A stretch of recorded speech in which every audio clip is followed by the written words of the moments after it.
चलिए मेरी बात को जरा ध्यान से सुनो। ईबीसीएल के अंदर अभी जो चैप्टर हमने स्टार्ट किया है वो कौन सा चैप्टर है? External commercial borrowing, short form में ईसीबी। एक बार चैप्टर का नाम लीजिए,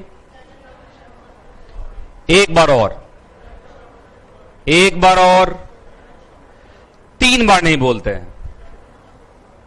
जरा जोर जोर से बताएंगे कि इस चैप्टर में हम क्या क्या पढ़ने वाले हैं। जोर जोर से, जोर जोर से बोलते रहिए।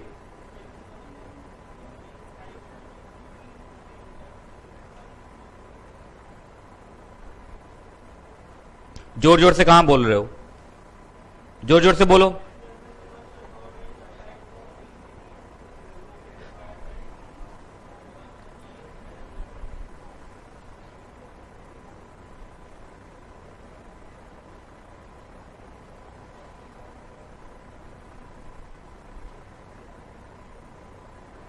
पढ़ लिया?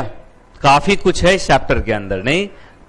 लेकिन पूरा का पूरा थ्योरेटिकल है ना? और ये नए नोट से मैं पढ़ा रहा हूं, ठीक है? एकदम नए नोट से पढ़ा रहा हूं, जो सबसे अपडेटेड है मैं वहां से पढ़ा रहा हूं। ईसीबी बार बार चेंज होता रहता है, मालूम है ना? तो ईसीबी जो ये चेंज है मैं वहां से पढ़ा रहा हूं। तुम लोग अपने बुक को मैच कर लेना, ठीक है ना? अब मैं क्या कर सकता हूं? अगर आप लोग को गुस्सा आ रहा हो कि चेंज हो गया तो सरकार को गाली दीजिए। सरकार बार बार चीजें चेंज कर देते हैं तो मैं क्या कर सकता हूं? लॉ के क्लास में तो मैं अमेंडेड ही पढ़ाऊंगा ना, अप टू डेट जो होगा वही पढ़ाऊंगा ना, गलत तो नहीं पढ़ा दूंगा, है ना?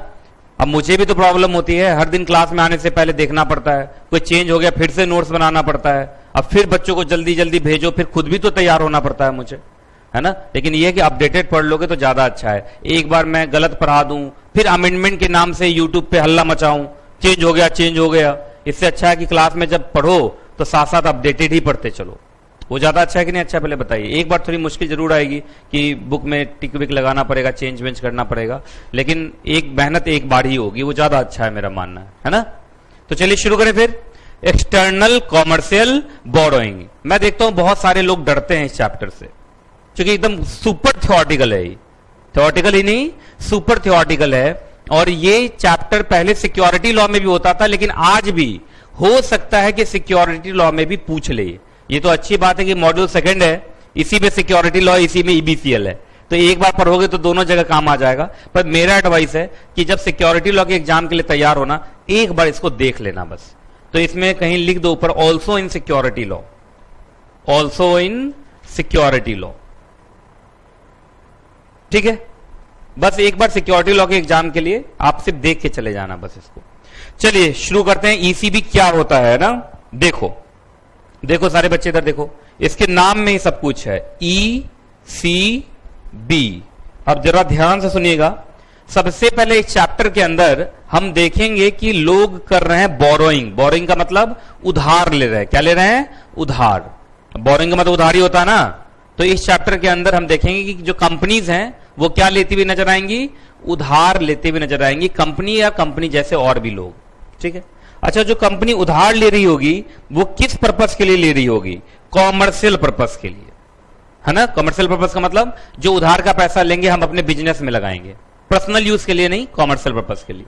और सबसे अच्छी बात कि जो उधार लिया जा रहा है ये भारत के लोग भारत वाले से उधार ले रहे हैं या भारत के बाहर वालों से ले रहे हैं?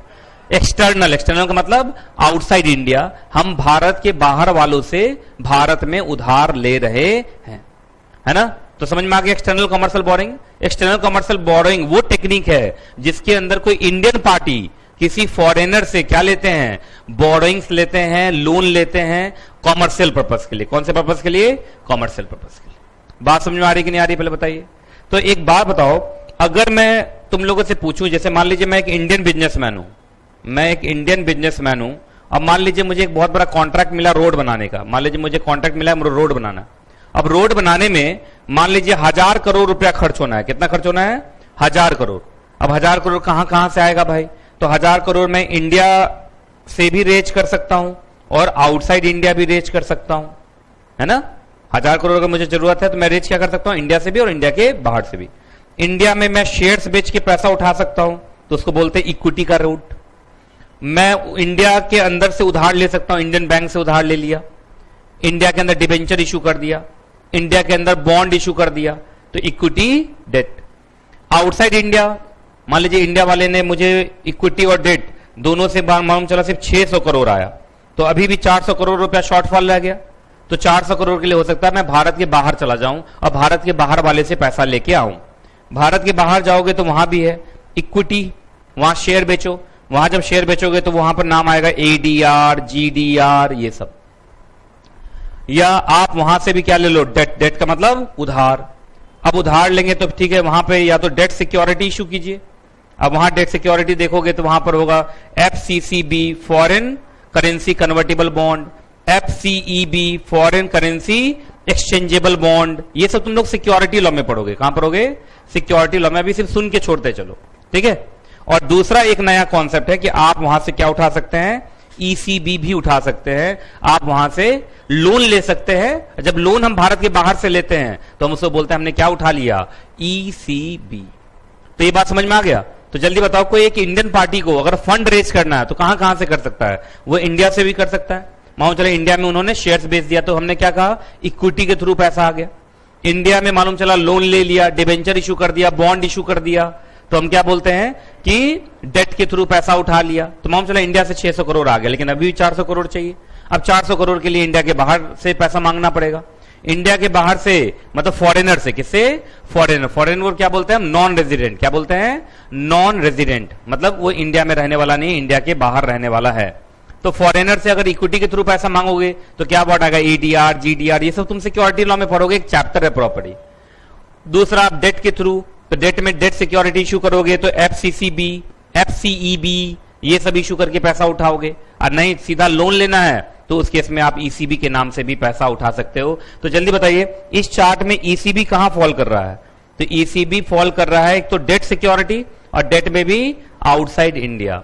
तो बताइए, डेट के नाम पर, लोन के नाम पर हम पैसा किससे मांग रहे हैं? इंडियन से मांग रहे हैं या फॉरेनर से मांग रहे हैं? फॉरेनर से। तो ये बात समझ में आ गया? याद रहेगा तुम लोग को? ये उतारना तो नहीं है? चलिए, इसको उतारने की जरूरत नहीं। उतारना था तो मैं बढ़िया से चार्ट बना देता फिर। चलो मैं बढ़िया से चार्ट बना देता हूं। चलो लिखते हैं फंड रेजिंग बाय इंडियन, बोलो, कॉर्पोरेट्स। इंडियन कॉर्पोरेट्स बोल दीजिए, इंडियन बिजनेसमैन बोल दीजिए। बताओ पहला पैसा कहां से उठाना चाहते हो? From India. बोलो, फ्रॉम इंडिया से उठाओगे तो दो रूट है, इक्विटी के थ्रू उठा सकते हो और डेट के थ्रू। तो ये सब तो हम पढ़ते हैं। आप outside India, from outside India से पैसा उठाना चाहते हो तो यहां भी है इक्विटी। अब इक्विटी का मतलब शेयर, इक्विटी के थ्रू उठाओगे तो क्या वर्ड चलेगा वहां? एडीआर, जीडीआर, ये सब पढ़ोगे तुम सिक्योरिटी लॉ में। इंटरनेशनल मार्केट नाम का एक चैप्टर है वहां। दूसरा, डेट के थ्रू अगर उठाना चाहते हो तो डेट इंस्ट्रूमेंट इशू करो। अगर डेट इंस्ट्रूमेंट इशू करोगे तो क्या वर्ड सब आएगा? एफसीसीबी, एफसीईबी। और नहीं, अगर तुम लोन वोन लेना चाहते हो डायरेक्ट तो आप वहां पर क्या वर्ड इस्तेमाल करेंगे? ईसीबी, जो हमारा ये चैप्टर है। तो जल्दी से उतारिए।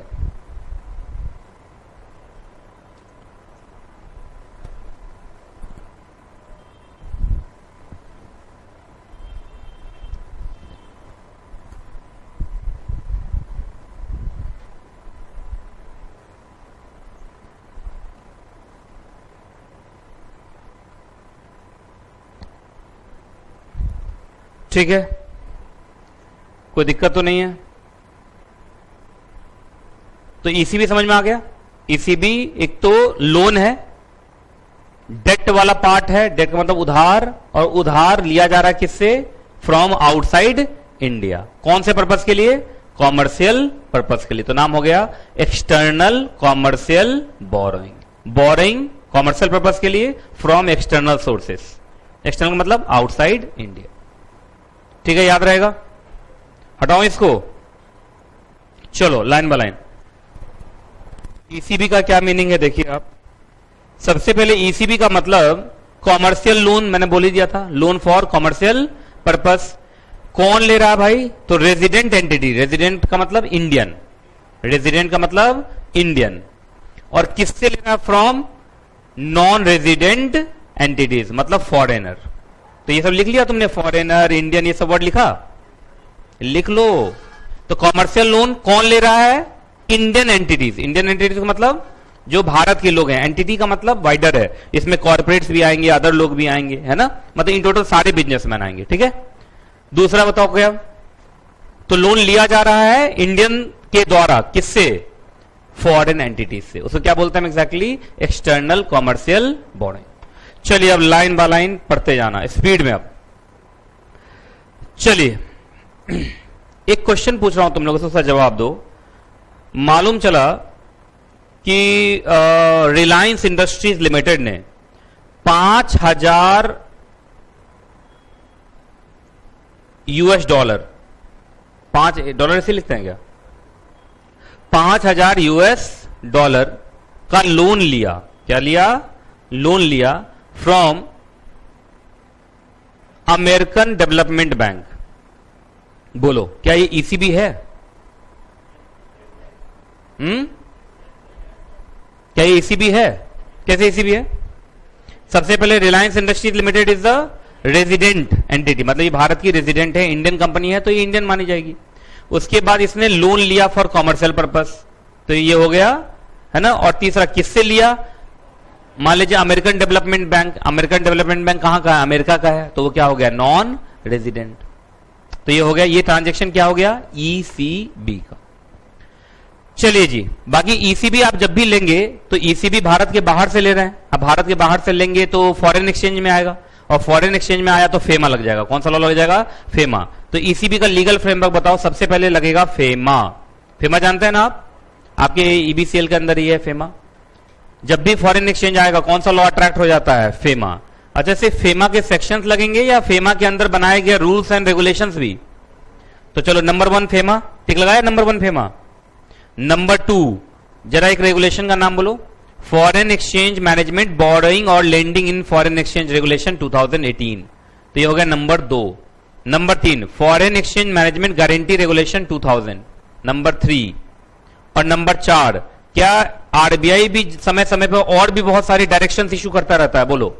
तो अगर तुमसे कोई पूछे कि जब भी आप ईसीबी लेंगे तो कौन कौन से लॉ लगेंगे? बोलो। फेमा लगेगा, फेमा के अंदर के रेगुलेशंस लगेंगे, रूल्स लगेंगे, और आरबीआई के डायरेक्शंस भी बहुत सारे हैं, वो भी लगते रहेंगे, हमें उन सबको मानना पड़ेगा, है ना। तो जब आप किसी कंपनी सेक्रेटरी बनेंगे और आपका कंपनी चाहेगा ईसीबी लेना, तो आपको इन चारों लॉज पर एक बार ध्यान देना पड़ेगा, ठीक है, याद रहेगा। आगे बढ़ते हैं, आइए ईसीबी फ्रेमवर्क। अब ईसीबी फ्रेमवर्क फेमा के अंदर पढ़ा रहा हूं मैं, तो यहां पे अथॉरिटी कौन होगी? आरबीआई। अथॉरिटी कौन होगी?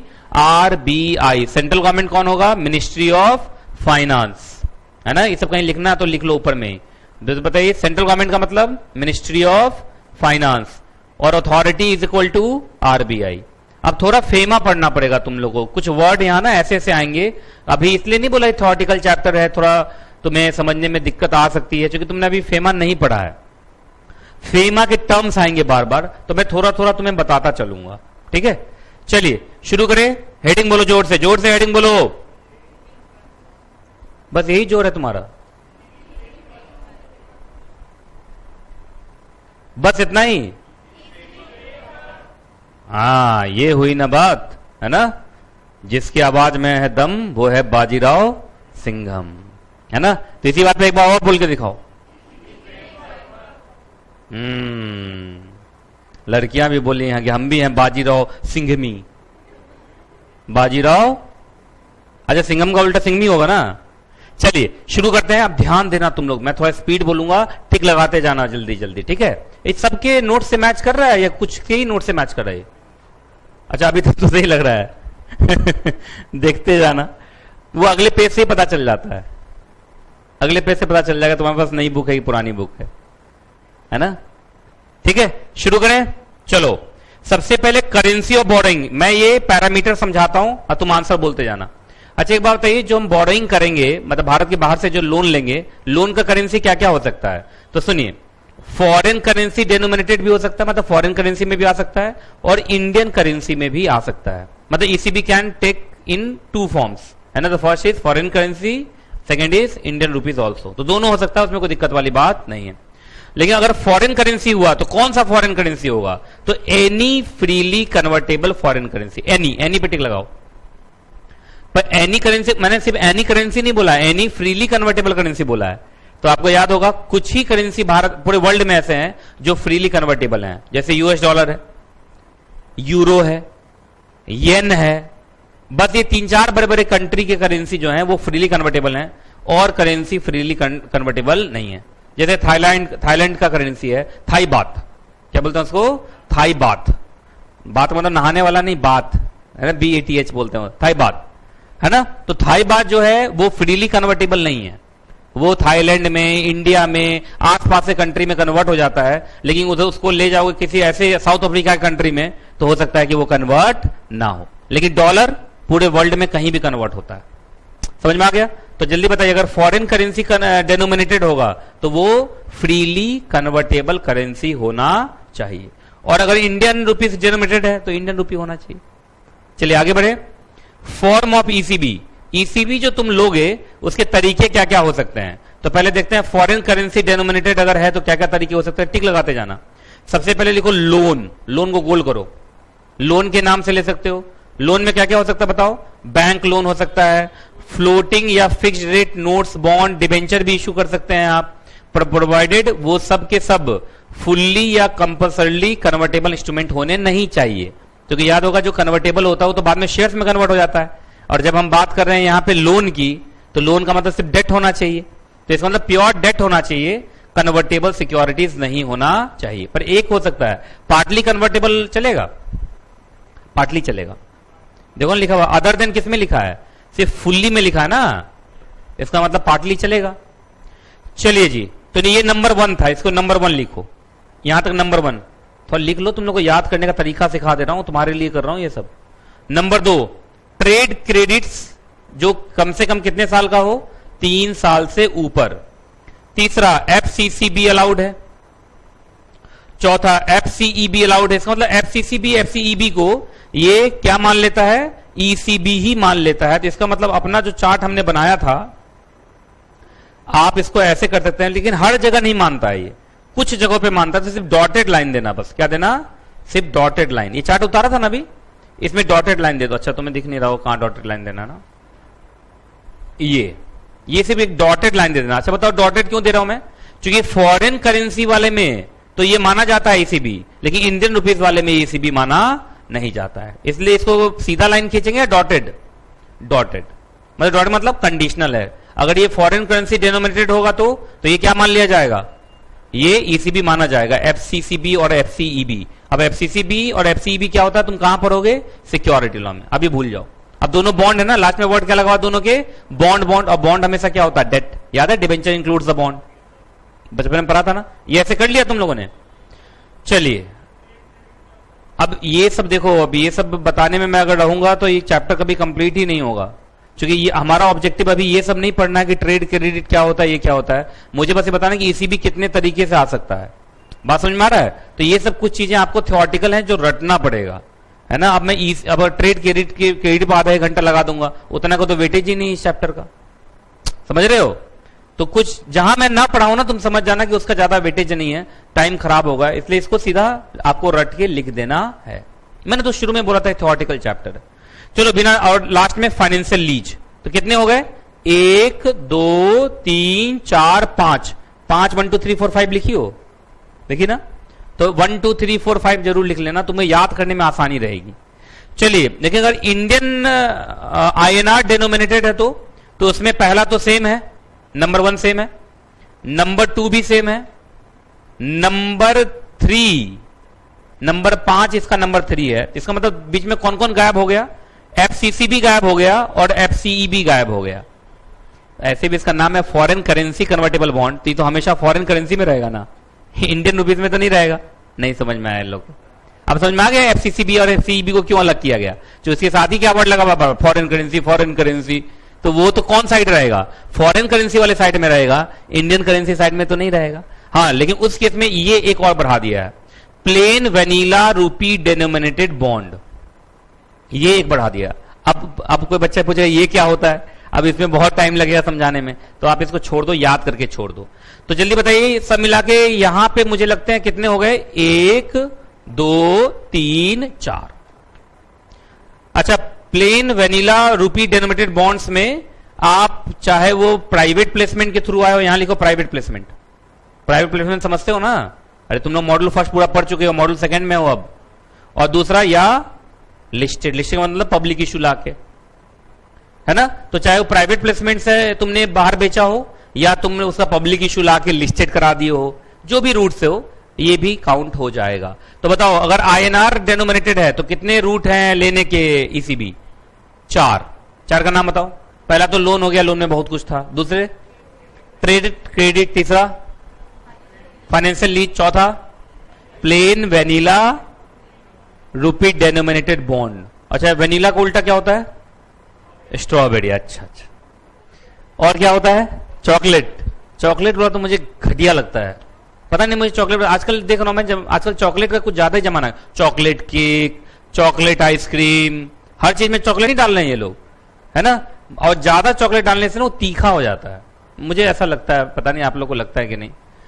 अब एक बार तो केक लोग क्यों खा रहे हैं? मीठा मीठा लगे, और उसमें एकदम काला काला बना दिया वो चॉकलेट वाला, एकदम घटिया लगता है मुझे।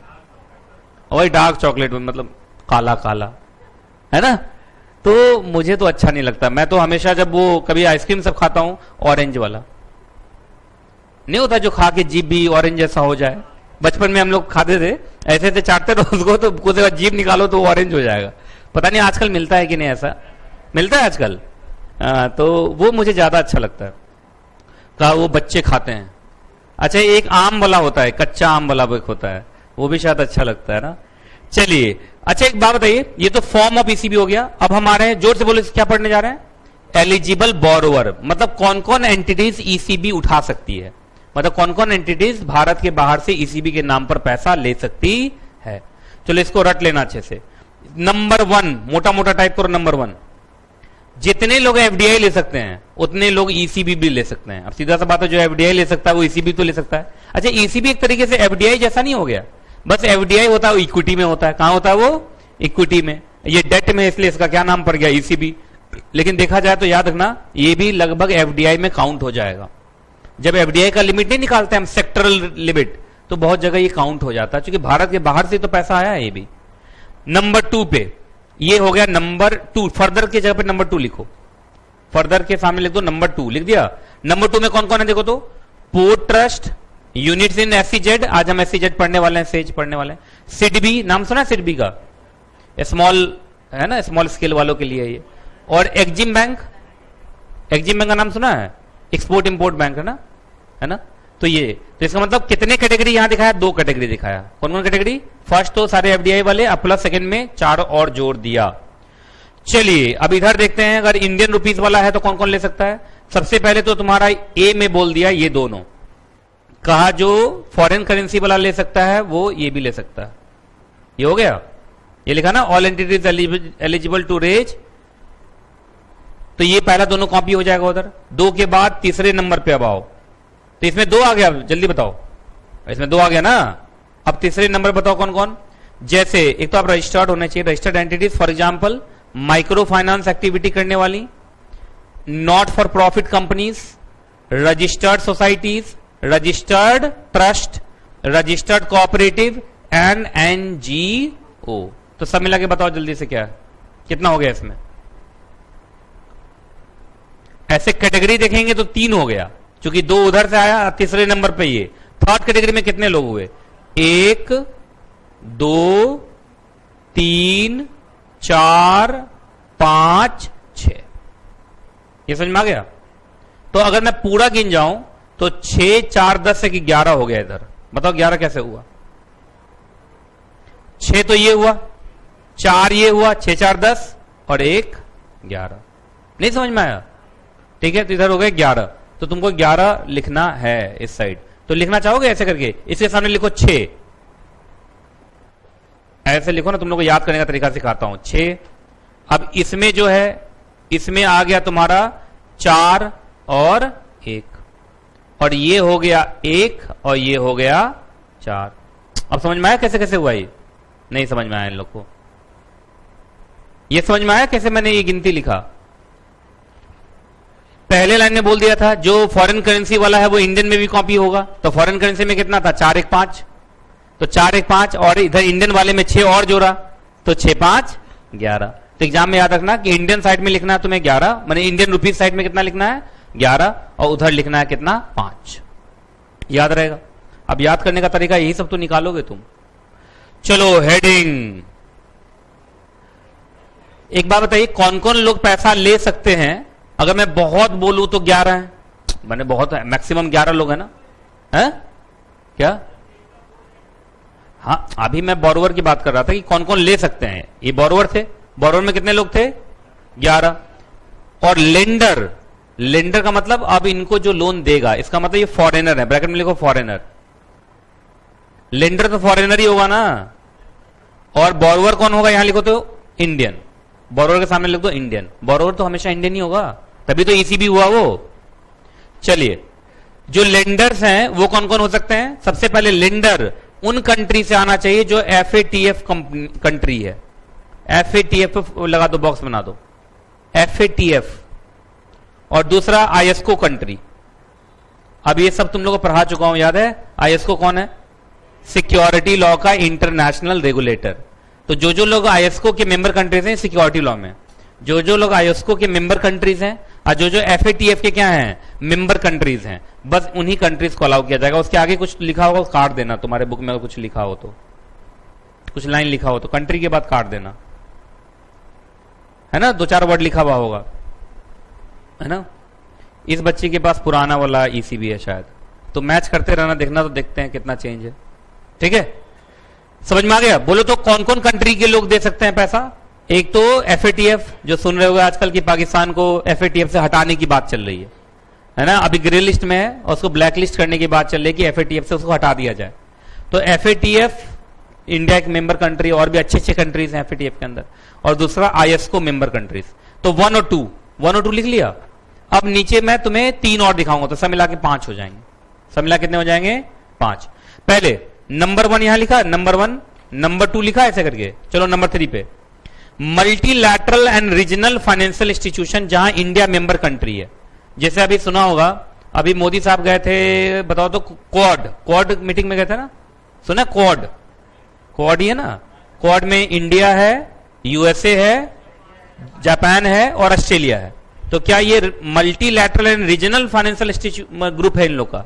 तो मान लीजिए अगर ऐसा कोई ग्रुप है और उसका इंडिया क्या है मेंबर कंट्री, तो उस चारों कंट्री वाले भी, जैसे मतलब मान लो क्वाड अगर पकड़ोगे तुम तो कौन कौन हो गए? इंडिया के अलावा कौन कौन हो गए? अमेरिका, ऑस्ट्रेलिया और जापान। तो वहां के लोग भी ECB दे सकते हैं। आगे बढ़े। अब मालूम चला कोई इंडिविजुअल है, इंडिविजुअल मतलब pure foreigner, mister John, Donald, है ना, यही सब, तो वो दे सकता है कि नहीं दे सकता है? वो तभी दे सकता है जब वो आपका इक्विटी शेयर भी खरीदा हो।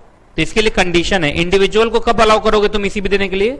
तब जब वो तुम्हारा क्या हो, फॉरेन इक्विटी होल्डर भी हो, और वो किस रूट से तुम्हें पैसा दिया है देखो तो, वो बॉन्ड या डिबेंचर्स, मतलब या तो इक्विटी में पैसा तुम्हारे लगाया हुआ था या तुम्हारे बॉन्ड और डिबेंचर में पैसा लगाया हुआ था। इसका मतलब वो पहले से तुम्हारा सिक्योरिटी होल्डर होना चाहिए, या तो शेयर होल्डर होना चाहिए या डेट होल्डर होना चाहिए, तभी वो ECB दे पाएगा, अदरवाइज वो ECB नहीं दे पाएगा। तो मान लो मिस्टर जॉन पहले से यहां के कंपनी का शेयर होल्डर है, तो दे देगा ECB? दे देगा। अच्छा, मिस्टर जॉन पहले डिबेंचर होल्डर है हमारा पहले से, तो दे देगा? दे देगा। वो बॉन्ड होल्डर है हमारा, दे देगा, बशर्ते कि लिस्टेड वाला हो तब। अनलिस्टेड वाला होगा तो चलेगा नहीं। तो इसका मतलब पहले से वो हमारा सिक्योरिटी होल्डर होना चाहिए। अगला, अच्छा इसको अच्छे से समझना तुम लोग, मैंने बोला था नहीं थोड़ा टेक्निकल चैप्टर है। इंडियन बैंक का भारत के बाहर कोई ब्रांच या भारत के बाहर कोई सब्सिडरी, ऐसे टिक लगाओ। जैसे तुम लोग को एक बार कहानी सुना रहा था मैं कि SBI का थाईलैंड में भी ब्रांच है, तो थाईलैंड वाला जो ब्रांच होगा वो तो थाई बात में डील करता होगा। अरे भाई, थाईलैंड का जो ब्रांच होगा किस में डील करता होगा? थाई बात में डील करता होगा ना। आज बताइए, भारत में यस बैंक है, या यस बैंक तो शायद इंडियन ही है ना, बताओ कोई फॉरेन बैंक इंडिया में? डच बैंक, डच बैंक तो शायद भारत के बाहर का है ना, वही डच कहते हो, डूच कहते हैं, डूच कहते क्या कहते हैं पता नहीं, तुम बोल दो डूच कहते हैं, है ना।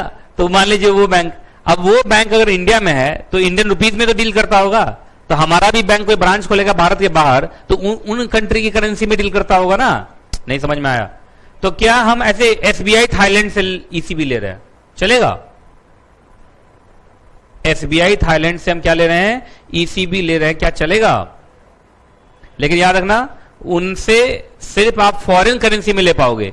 जैसे एसबीआई थाईलैंड कह रहा है तुम्हें कि अरे यार मैं भी तो एसबीआई हूं, इंडियन ही तो हूं, मैं इंडिया में तुम्हें इंडियन रुपीज में दे देता हूं तुम्हें ईसीबी, तो नहीं, क्या इंडियन रुपीज में दे दो तो मैं वहां वो नहीं उठा लूंगा। हाँ, लेकिन याद रखना एफसीसीबी एफसीईबी यहां अलाउड होगा नहीं। तो इसका मतलब इंडियन बैंक का कोई वहां सब्सिडरी या इंडियन बैंक का वहां कोई ब्रांच, वो चाहे तुम्हें तो फॉरेन करेंसी के अंदर आपको ईसीबी दे सकता है, पर एफसीसीबी और एफसीईबी के नाम से नहीं। समझ में आ गया? अभी सब याद करना पड़ेगा तुम लोग को, क्या बताऊं मैं। चलिए हेडिंग बोलो जोर से, अरे जोर से बोलो। मिनिमम एवरेज मेच्योरिटी पीरियड, इसके सामने लिखो repayment period. Repayment period, repayment period का मतलब कब लोन की वापसी होनी है। जैसे तुमने फॉरेनर से लोन ले लिया तो लोन की वापसी की भी बात होगी। अच्छा, सरकार क्या चाहेगी, भारतीय सरकार क्या चाहेगी कि लोन का रीपेमेंट जल्दी हो या ठीक ठाक टाइम मिले भारतीयों को, ठीक ठाक टाइम मिले भारतीयों को। क्योंकि आप अगर बहुत शॉर्ट पीरियड रखोगे, अब उस केस में इंडियन वापस नहीं कर पाया तो इंडिया का इमेज खराब हो जाएगा वर्ल्ड में। नहीं समझ में आया इन लोग को? तो लोन किस पर्पस के लिए लिया गया है ये बहुत इंपॉर्टेंट है। अगर पर्पस इज स्मॉल तो कोई बात नहीं, शॉर्ट ड्यूरेशन में हम वापस कर देंगे। If the purpose is very long तो उस केस में हमें रीपेमेंट पीरियड भी लॉन्ग चाहिए। क्या चाहिए? लॉन्ग, है ना। तो चलिए शुरू करते हैं। जनरल रूल, यहां पहले जनरल रूल लिखा है, इसको अलग से बॉक्स बना दो। ये जनरल रूल है। जनरल रूल है 3 इयर्स, मतलब 3 इयर्स के मिनिमम है ना। वर्ड क्या लिखा हुआ है? मिनिमम, मिनिमम लिखा है ना। तो 3 साल से पहले का आप वादा मत कर देना कि ईसीबी हम लौटा देंगे। ईसीबी का जब भी वादा करोगे लौटाने का 3 साल के बाद या 3 साल के 1 दिन बाद, मतलब 3 साल से पहले का वादा होना नहीं चाहिए। क्योंकि सरकार को लगेगा कि ये वादा टूट ही जाएगा और टूटा तो इंडिया का इमेज भी खराब होगा। नहीं, लोग कहने लगेंगे इंडियन को मत देना पैसा, इंडियन पैसा डुबा देता है, नहीं वापस करता है, तो इससे हमारी इकोनॉमी खराब हो सकती नहीं हो सकती है। इसलिए सरकार पहले सेफ साइड चल रही है। 3 साल से कम का मेच्योरिटी पीरियड होना नहीं चाहिए। 3 साल या 3 साल के बाद का ही मेच्योरिटी पीरियड। मेच्योरिटी मतलब रीपेमेंट पीरियड, याद रहेगा। आगे बढ़े। लेकिन इस लाइन का ये एक्सेप्शन है, ये सब एक साथ है, ये सब एक्सेप्शन है। एक्सेप्शन मतलब हो सकता है कि अब मैं यहां 3 साल ना लिखा हुआ हो, कुछ और लिखा हुआ हो। तो शुरू करें। तो हाउ एवर के सामने लिख दो एक्सेप्शन, एक्सेप्शन लिख दिया। चलो, ये कुछ स्पेसिफिक कैटेगरीज हैं जहां पे 3 साल से अलग हो सकता है। पहला, अब टिक लगाते जाना। अगर कोई मैन्युफैक्चरिंग कंपनीज और वो लिया ईसीबी, और ईसीबी कहां तक लिया देखो तो $50 मिलियन तक या उसके इक्विवेलेंट। इक्विवेलेंट समझते हैं आप? जैसे मान लीजिए डॉलर में बोला है और डॉलर में हमने येन में लिया है, तो डॉलर को कन्वर्ट कर दो येन में। तो $50 मिलियन तक का अगर है तो मेच्योरिटी पीरियड 1 साल है, मतलब मिनिमम 1 साल के बाद होगा। मतलब 3 साल से कम भी हो सकता है, बशर्ते कहां तक है बस वो $50 मिलियन तक। वो भी किसके लिए? मैन्युफैक्चरिंग कंपनी के लिए। दूसरा, ईसीबी तुमने किससे लिया है? याद है, तुम्हारा एक इंडिविजुअल था जो तुम्हारा फॉरेन इक्विटी होल्डर था। तुमने फॉरेन इक्विटी होल्डर से लिया कौन से पर्पस के लिए? Working capital purpose, general corporate purpose या रीपेमेंट ऑफ रूपी लोन। मतलब तुम उनसे पैसा लोगे, अब भारत में लोन वापस करोगे, उसी के पैसे को यूज करोगे कहां? भारतीय लोन को वापस करने में। भारत के से आपने रूपी में लोन लिया होगा। तो ये 3 पर्पस है, 1 2 3 पर्पस लिखो। कौन कौन पर्पस?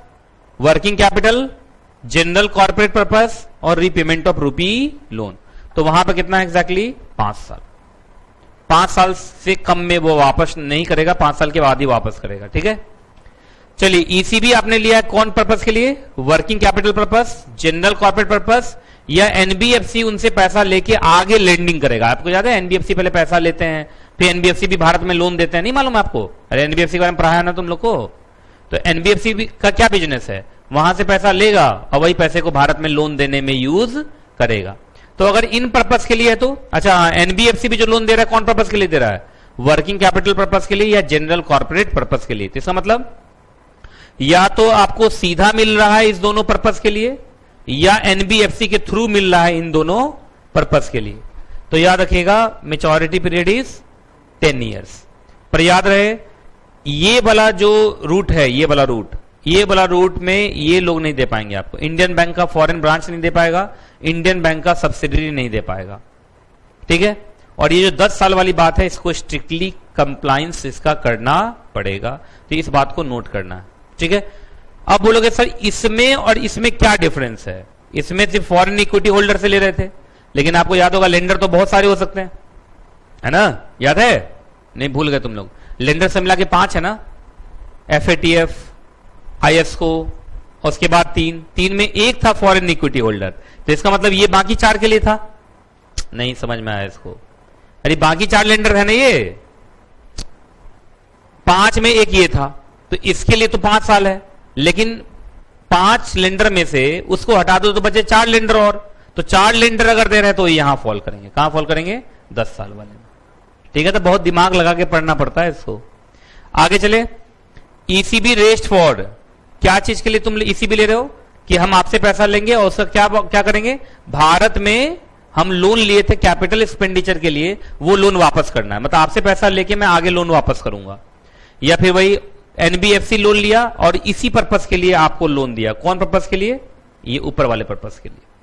तो चाहे आप अपने हाथ से ले लो या पहले एनबीएफसी ले और एनबीएफसी आपको दे, पर्पस सेम होना चाहिए। पर्पस क्या होना चाहिए? सेम। कितना साल है यहां पे? 7 साल। फिर वही बात, क्या इंडियन बैंक का सब्सिडरी इंडियन बैंक का फॉरेन ब्रांच दे सकता है इस काम के लिए? ना, नहीं दे पाएगा, कैन नॉट। और दूसरा फिर वही बात है, जो मेच्योरिटी पीरियड है उसको स्ट्रिक्टली आपको कंप्लाई करना पड़ेगा। तो इट में भी नोटेड दैट वाला सेम है हर जगह। चलिए, ECB rest for repayment of रूपी loan avail domestically for purpose other than capital expenditure. अच्छा, अदर देन क्यों? क्योंकि इसके ऊपर वाला कैपिटल एक्सपेंडिचर था, इस बार कौन आ गया? Other than capital expenditure. और फिर वही, या तो आप अपने हाथ से ले लो या किसके थ्रू ले लो? एनबीएफसी के थ्रू ले लो। कितना साल है? 10 साल है। और फिर वही बात, इंडियन बैंक के सब्सिडरी या इंडियन बैंक के ब्रांच से आप क्या नहीं ले सकते? इस पर्पस के लिए आप ईसीबी नहीं ले सकते। और जो भी आपका मेच्योरिटी पीरियड वाला है उसको बढ़िया से कंप्लाई करना पड़ेगा। तो इतना प्यार से धीरे धीरे मेरे से जितना हो सकता है मैं बता दे रहा हूं, बाकी तुमको बहुत अच्छे से इसको लिख लिख के रटना पड़ेगा। समझ में आ गया कि किस कैटेगरी के लिए कितना मेच्योरिटी पीरियड है? ये बहुत ध्यान से तुमको करना पड़ेगा, ठीक है। चलिए हेडिंग बोलो। अब ठीक हो जाएगा, अब ज्यादा टफ नहीं है, वहीं तक टफ था। बोलो हेडिंग बोलो। ईसीबी लेने में मैक्सिमम कितना खर्चा कर सकते हैं आप, है ना? ये maximum expenditure on raising of ECB है, लिखो ब्रैकेट में, maximum expenditure on raising of ECB. मतलब ईसीबी कर उठाने में, भारत के बाहर से ईसीबी उठाओगे, उसमें तुम कितना खर्च कर सकते हो। अब सुना होगा बचपन में तुम लोग अकाउंट्स पढ़ते होगे, फ्लोटेशन कॉस्ट होता है, नहीं होता है? जैसे पब्लिक इशू 10,000 करोड़ का, पर पब्लिक इशू 10,000 करोड़ का लाने में भी 1,000 रुपया खर्च हो गया, 1,000 करोड़ रुपया खर्च हो गया। तो वही वाला बात यहां है। तो सुन लीजिए, बोला है ज्यादा पैसा खर्च नहीं करना है, क्योंकि आप जहां समझ नहीं रहे हैं, ईसीबी रेज करने के लिए आप भारत के बाहर एडवर्टीजमेंट करोगे, भारत के बाहर वहां मीटिंग वीटिंग करोगे, तो उसमें तो सब डॉलर में पैसा खर्च होगा। नहीं समझ में आया लोग को?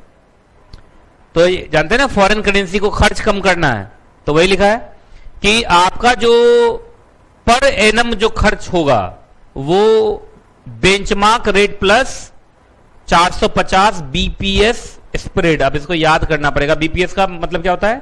Basis point. अब ये सब आरबीआई के टर्म्स हैं, बस तुमको याद कर लेना पड़ेगा। बेंचमार्क रेट प्लस कितना? 450। बोलो जल्दी से, याद करने के लिए बोलो। बेंचमार्क रेट प्लस 450 क्या? बीपीएस। उससे ज्यादा खर्च होना नहीं चाहिए। अब बोलोगे सर इस खर्च में कौन कौन शामिल होगा? इस खर्च में जो इंटरेस्ट दोगे, नंबर 1 टिक लगाओ, नंबर 1 टिक लगाओ।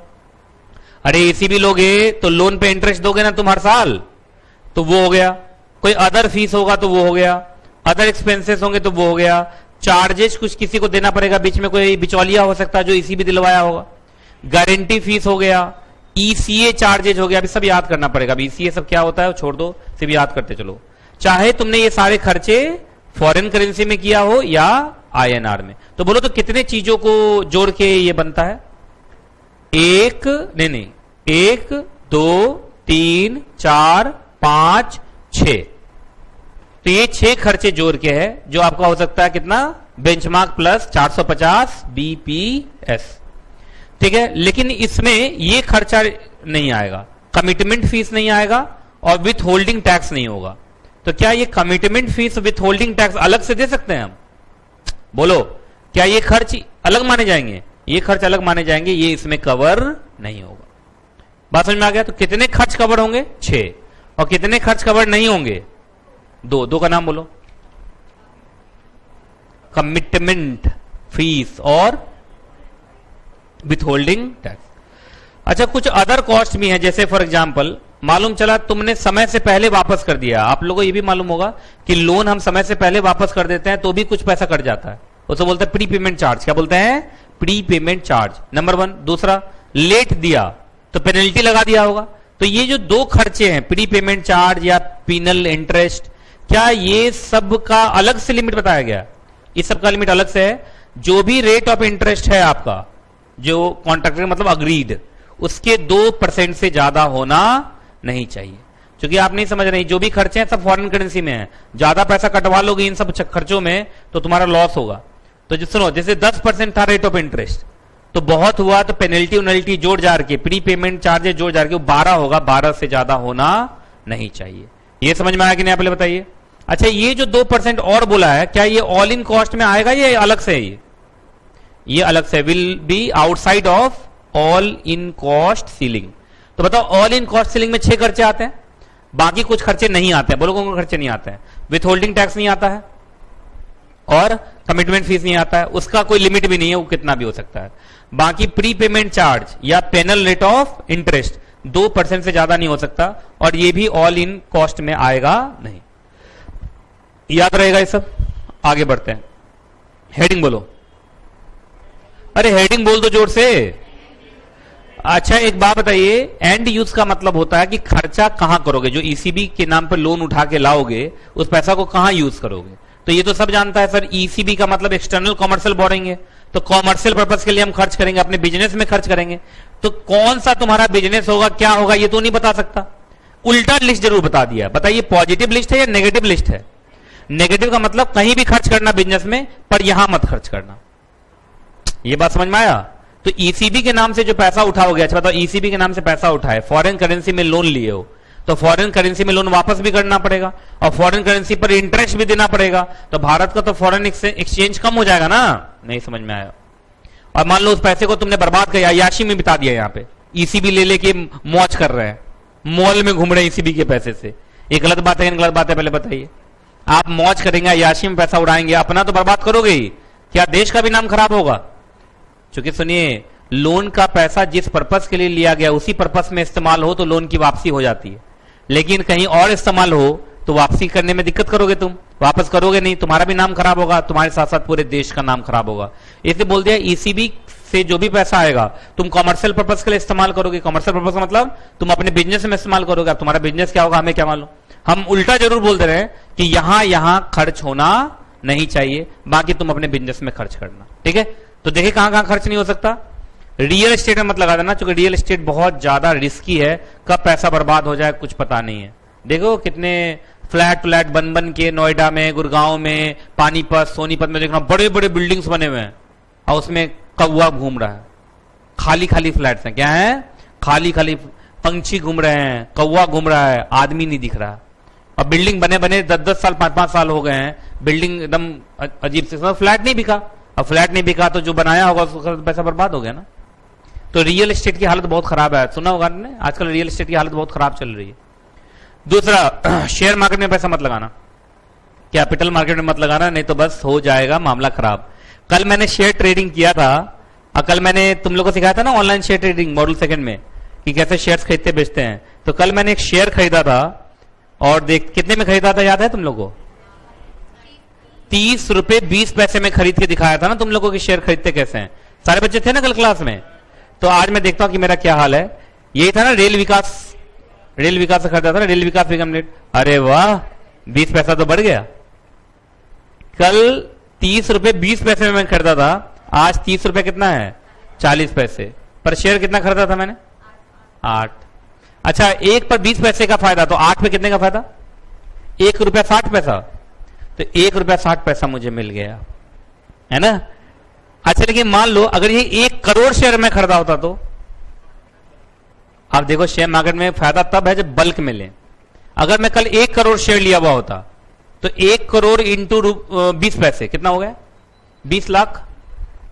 तो 20 लाख का तो फायदा मैं बस 1 दिन में कमा जाता। कहा छोड़िए ईसीबी सब, फिर से शेयर मार्केट बताइए, हम इसी में घुसना चाहते हैं, है ना। और ये भी तो आज तो खैर काफी ऊपर तक गया है। ये देखो ये कितना 30-40, अभी तो मुझे लग रहा है अभी सबसे हाईएस्ट चल रहा है इसका मतलब दिन भर में। अभी कितना 30-40 ना, नहीं 30-40 यहां दिखा रहा है, तो इसका मतलब ऊपर तो ज्यादा गया हो, 30-45 भी गया हुआ है। और जब खुला है आज, जब खुला है तो 30-50 पे भी गया था। तो अगर सुबह सुबह मैं बेच देता तो कितना फायदा हो जाता, 30 लाख का। अगर 1 करोड़ मैं शेयर लिया हुआ होता तो, पर 1 करोड़ शेयर लेने के लिए मेरे पास पहले 30 करोड़ रुपए भी होने चाहिए थे।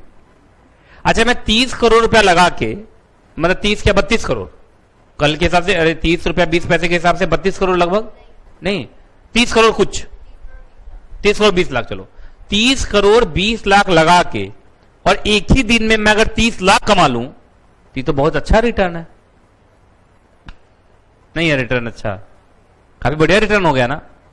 खैर अब इसको छोड़ते हैं, ये तो लालच चलता ही रहेगा इसको, तो जब भी अरे गिर गया, कितना हो गया 35 पे आ गया, है ना। तो तुरंत चढ़ेगा उठेगा, ये तो चलता रहता है इसका, दिन भर आज चलता रहेगा ऐसे ही। तो तुम लोग देखते हो इस कंपनी के दाम को, देखते रहते हो, क्या लगता है, चलो देखता हूं तुम लोग का कितना दिमाग तेज है। अरे तुम लोग के साथ एक मुझे फ्यूचर कॉन्ट्रैक्ट भी करना था, वो मैंने किया नहीं। चलो अब सिक्योरिटी लोग की जब क्लास होगी तो मैं फ्यूचर कॉन्ट्रैक्ट करूंगा, तुम लोग स्टॉक एक्सचेंज चैप्टर रिवाइज करके रखना है एक बार, फ्यूचर ऑप्शन ये सब, एक फ्यूचर कॉन्ट्रैक्ट भी करना है। इसी में मैं अगर फ्यूचर कर लूं तो जरा बताओ 7 दिन के बाद क्या लगता है तुम लोग को, ये 32 पे चल रहा, 33, 34 पर जाएगा? कितने लोगों लग रहा है 34 टच कर जाएगा 7 दिन में? एक को लग रहा है 34 नहीं करेगा, 33 भी नहीं करेगा, 31 गिर जाएगा उल्टा। चलिए अब तो खैर वो तो देखते हैं 7 दिन के बाद होता क्या है। चलिए इक्विटी इन्वेस्टमेंट वही बात, शेयर मार्केट समय शेयर वेयर में पैसा मत लगाना। अच्छा वर्किंग कैपिटल में भी मत लगाना, क्योंकि ईसीबी कॉमर्शियल पर्पज के लिए बड़े चीजों के लिए मिलता है। तो बोलोगे सर अभी तो आ रहा था, अभी हमने पढ़ा था वर्किंग कैपिटल वर्किंग कैपिटल पढ़ा था, तो वही लिखा हुआ है कि वर्किंग कैपिटल सिर्फ इससे ले सकते हो, किससे? फॉरेन इक्विटी होल्डर से ले सकते थे, याद होगा, और से हम नहीं ले सकते। जनरल कॉर्पोरेट पर्पस, ठीक है, जनरल कॉर्पोरेट पर्पस, लेकिन उसमें भी छोड़ दिया कि फॉरेन इक्विटी होल्डर से, याद है आपको, उसे हम वर्किंग कैपिटल पर्पस के लिए भी ले लेते थे, जनरल कॉर्पोरेट पर्पस के लिए भी ले लेते थे। तो फॉरेन इक्विटी होल्डर से ले लो, कोई दिक्कत वाली बात नहीं है, लेकिन बाकियों से तुम जनरल कॉर्पोरेट पर्पस और वर्किंग कैपिटल पर्पस के लिए नहीं लोगे, मतलब अगर लोगे तो तुम खर्च नहीं करोगे। अच्छा रीपेमेंट ऑफ रूपी लोन, कहा सर ये तो था वहां पर लिखा हुआ था कि हम इसी पर्पस के लिए ले रहे हैं, फिर वही बात होगा, याद है आपको, आप रीपेमेंट ऑफ रूपी लोन ले रहे थे फॉर कैपिटल एक्सपेंडिचर तो वो अलाउड है, और या एनबीएफसी ले रहा है तो वो अलाउड है, बाकी जगह अलाउड नहीं। तो ये एक्सेप्ट है, एक्सेप्ट का मतलब यहां पे चलेगा, ऐसे कर दो इसको। अच्छा ये अलाउड होगा, तो ये 2 तरीके से अलाउड होगा, अदरवाइज ये अलाउड नहीं होगा। तो बोलो मेन पॉइंट बताओ कहां कहां अलाउड नहीं है। रियल एस्टेट में अलाउड नहीं है, कैपिटल मार्केट में अलाउड नहीं है, इक्विटी इन्वेस्टमेंट में अलाउड नहीं है, वर्किंग कैपिटल पर्पस में अलाउड नहीं है, बशर्ते आप अगर फॉरेन इक्विटी होल्डर से ले लेते हैं तो खर्च कर देना, कोई दिक्कत नहीं। जनरल कॉर्पोरेट पर्पस के लिए अलाउड नहीं है, पर वही फॉरेन इक्विटी होल्डर से लोगे तो खर्च कर देना, कोई दिक्कत नहीं है। रीपेमेंट ऑफ रूपी लोन तब अलाउड होगा जब ये 2 हो, अगर ये 2 नहीं है तो फिर वो अलाउड नहीं हो। चलिए अब हमारे एक्सचेंज रेट। अच्छा बताइए एक्सचेंज रेट, जैसे मान लो तुम्हें फॉरेन करेंसी को इंडियन रूपी में कन्वर्ट करना है, ठीक लगाओ, फॉरेन करेंसी को किस में कन्वर्ट करना है? इंडियन रुपीज में कन्वर्ट करना है, तो एक्सचेंज रेट क्या होगा? बोलो।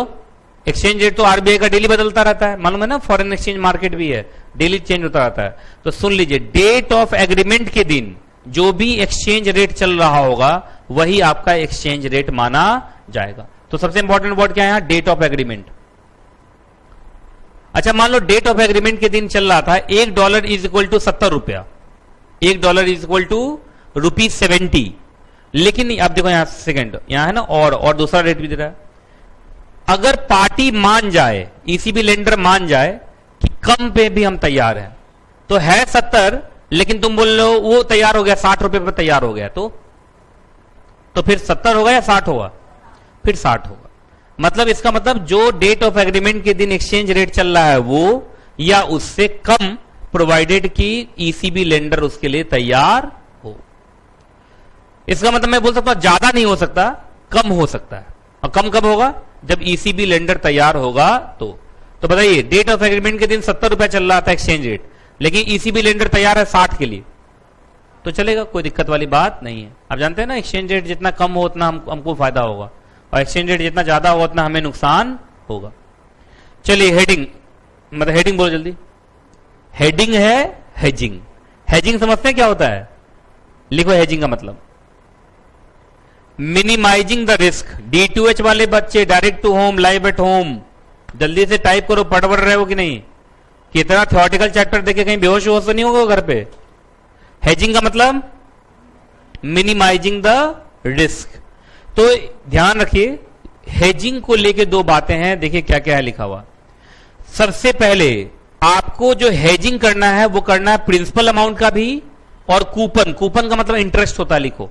तुम लोग को ये सिक्योरिटी लॉ में तो पढ़ाया था, कूपन का मतलब इंटरेस्ट होता है, याद है? देखो ऐसे देख रहा है, कूपन का मतलब क्या होता है? इंटरेस्ट। कूपन का मतलब इंटरेस्ट, तो लिखो principal as well as interest, ठीक है। चलिए हेजिंग कब तक कराना है? इस साइड, इस साइड, इस साइड, ठीक है। चलो हेजिंग कितने साल तक कराना पड़ेगा? कम से कम 1 साल के लिए तो आपको हेजिंग कराना पड़ेगा। तो बताइए हेजिंग किन किन चीजों का होगा? अरे बोलते चलो, याद करते चलो मेरे साथ साथ। नहीं याद करोगे तो बाद में करना ही पड़ेगा तुम लोगों को, मेरे साथ साथ कर लो यार। हेजिंग प्रिंसिपल का भी और इंटरेस्ट। इंटरेस्ट को क्या बोलते हैं? कूपन। और दूसरा बोलो, 1 ईयर तक तो मिनिमम है, ये मिनिमम है कि 1 ईयर तक तो आपको हेजिंग कराते रहना पड़ेगा। हेडिंग बोलो।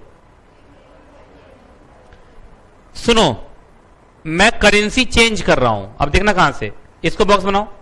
फ्रीली कन्वर्टेबल फॉरेन करेंसी से दूसरे फ्रीली कन्वर्टेबल फॉरेन करेंसी में ले जा रहा हूं।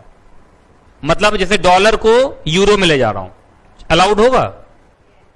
बोलो, जैसे एग्जाम्पल, फॉर एग्जाम्पल ये है डॉलर और ये है यूरो। डॉलर यूरो दोनों ही फ्रीली कन्वर्टेबल है, तो जल्दी बताइए क्या अलाउड होगा? बोलो। अच्छा, ये मालूम चला डॉलर था और डॉलर को बदल दिए INR में, चलेगा? तो ये परमिशेबल है। बोलो तो क्या क्या परमिशेबल है? Freely convertible to freely convertible allowed है, और freely convertible foreign currency to Indian rupees allowed है। लेकिन वाइस वर्सा अलाउड है। वाइस वर्सा का मतलब इंडियन रुपी को बदल रहे हो फ्रीली कन्वर्टेबल फॉरेन करेंसी में, बोलो जल्दी। तो ये अलाउड, ये वाला अलाउड नहीं है। अच्छा ये वाला अलाउड है, ये अलाउड है। अच्छा ये अलाउड है, ये भी अलाउड है। समझ रहे हो? तो जल्दी बोलो। Freely convertible foreign currency to freely convertible foreign currency allowed है। Freely convertible foreign currency to Indian rupees. अच्छा Indian rupees to freely convertible foreign currency, समझ में आ गया? अभी सब याद रखना पड़ेगा। Limit and leverage. अब जरा ध्यान से सुनिए कि कितना मैक्सिमम लिमिट है। जो भी एलिजिबल बोरोवर हैं, याद है एलिजिबल बोरोवर कितने थे? अगर मैक्सिमम मैं देखूं तो 6 प्लस, नहीं 6 प्लस था, 6 प्लस 4 प्लस 1, ये था ना?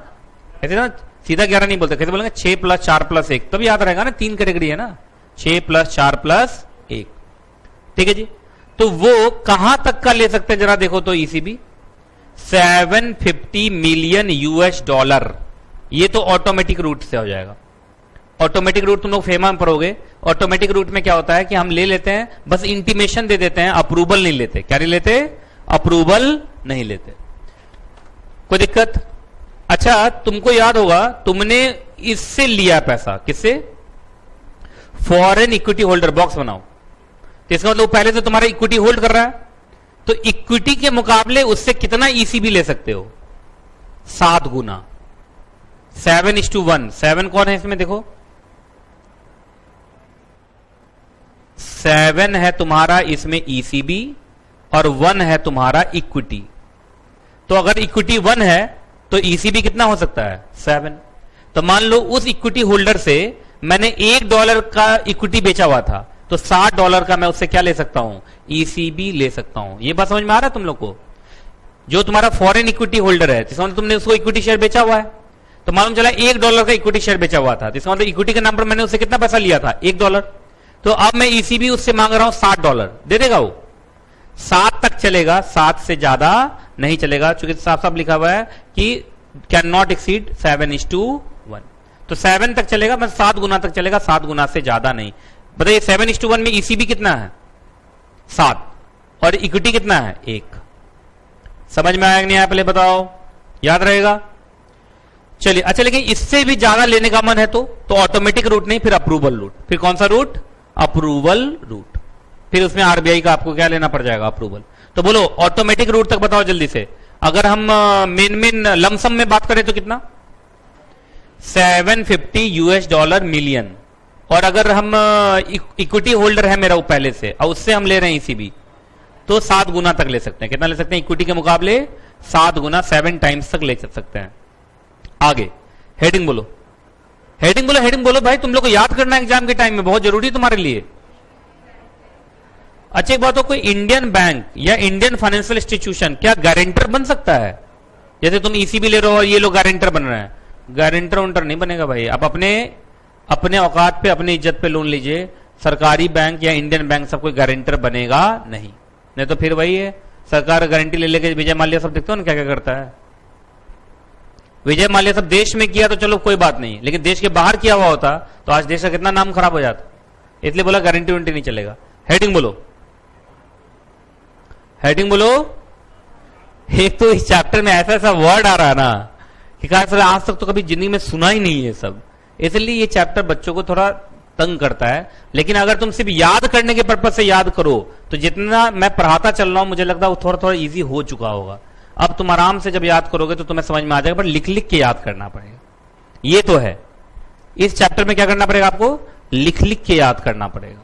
कर लोगे, लिख लिख के याद करते हो तुम लोग? चलो, पार्किंग का मतलब होता है, सुनो। अच्छा, पार्किंग का मतलब क्या होता है पहले बताओ?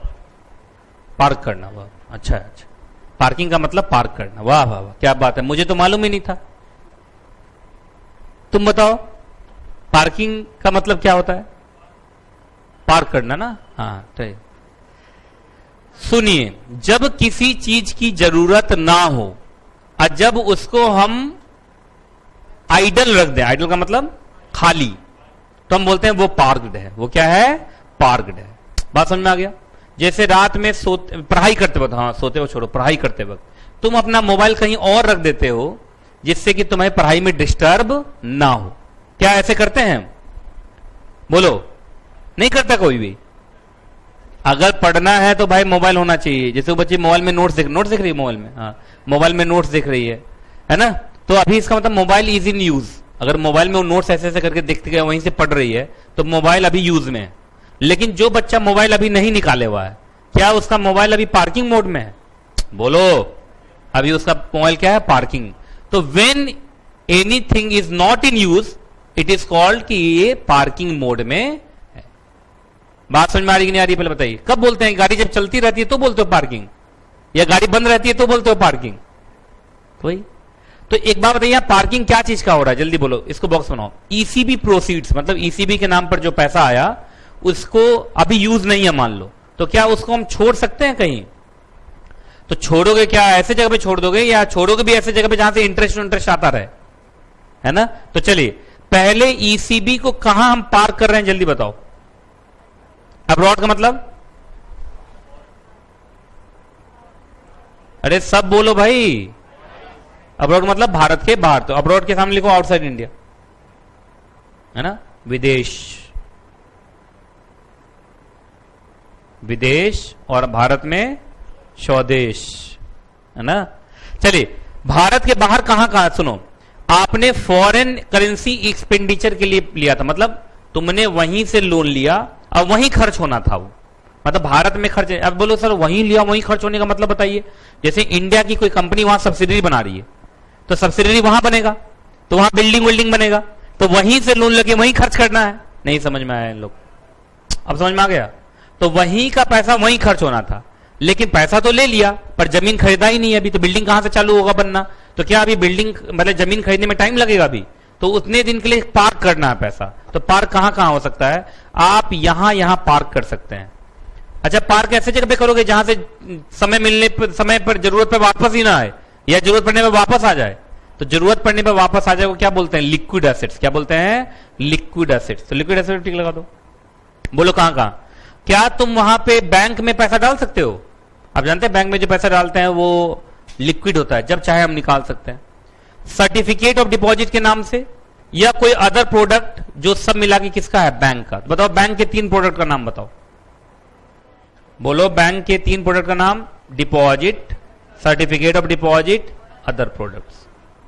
आप इसमें पैसा लगा दो, ये लिक्विड है, जब बैंक से वापस मांगोगे बैंक तुम्हें तुरंत पैसा दे देगा। पर अच्छा बैंक होना चाहिए, ये बात ध्यान रखिएगा। उसकी रेटिंग अच्छी आनी चाहिए। तुम लोग को याद होगा एक चैप्टर तुमने पढ़ा है क्रेडिट रेटिंग, इसलिए मैंने तुम लोगों को बोला था कि यूट्यूब से पढ़ लेना, उसमें मैंने काफी वाइडर पढ़ाया हुआ, कम से कम नॉलेज हो जाएगा। अब तुम्हारे कोर्स में कम है उससे क्या फर्क पड़ता है? कोर्स में कम दिया हुआ है, आज जगह जगह लिख देता है रेटिंग के बारे में। तो मैंने बच्चों को बोला कि तुम डिटेल वाला पढ़ लो, इसलिए मैंने बोला था यूट्यूब से पढ़ने के लिए। तुम लोग को यूट्यूब से पढ़े होगे तो उसमें सारा रेटिंग वेटिंग, ये रेटिंग सिंबल उम्बल भी पढ़ाया है उसमें, मैंने पढ़ा रेटिंग सिंबल उम्बल पढ़ाया है उसमें। जो देखा होगा उसको मालूम होगा।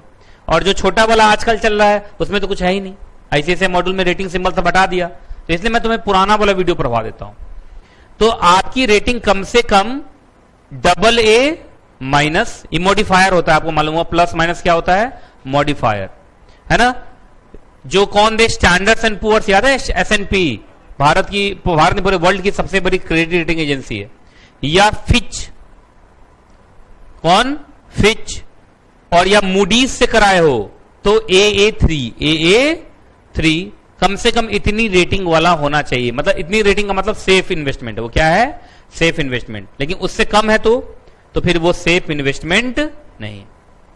ठीक है, चलिए अगला। ट्रेजरी बिल में पैसा लगा सकते हैं, या और कोई मॉनेटरी इंस्ट्रूमेंट जिसकी मेच्योरिटी बस 1 ईयर तक की हो और उसको भी वही रेटिंग सब मिले। मतलब इन लोगों को भी रेटिंग कौन मिले? ये वाला रेटिंग और ये वाला रेटिंग।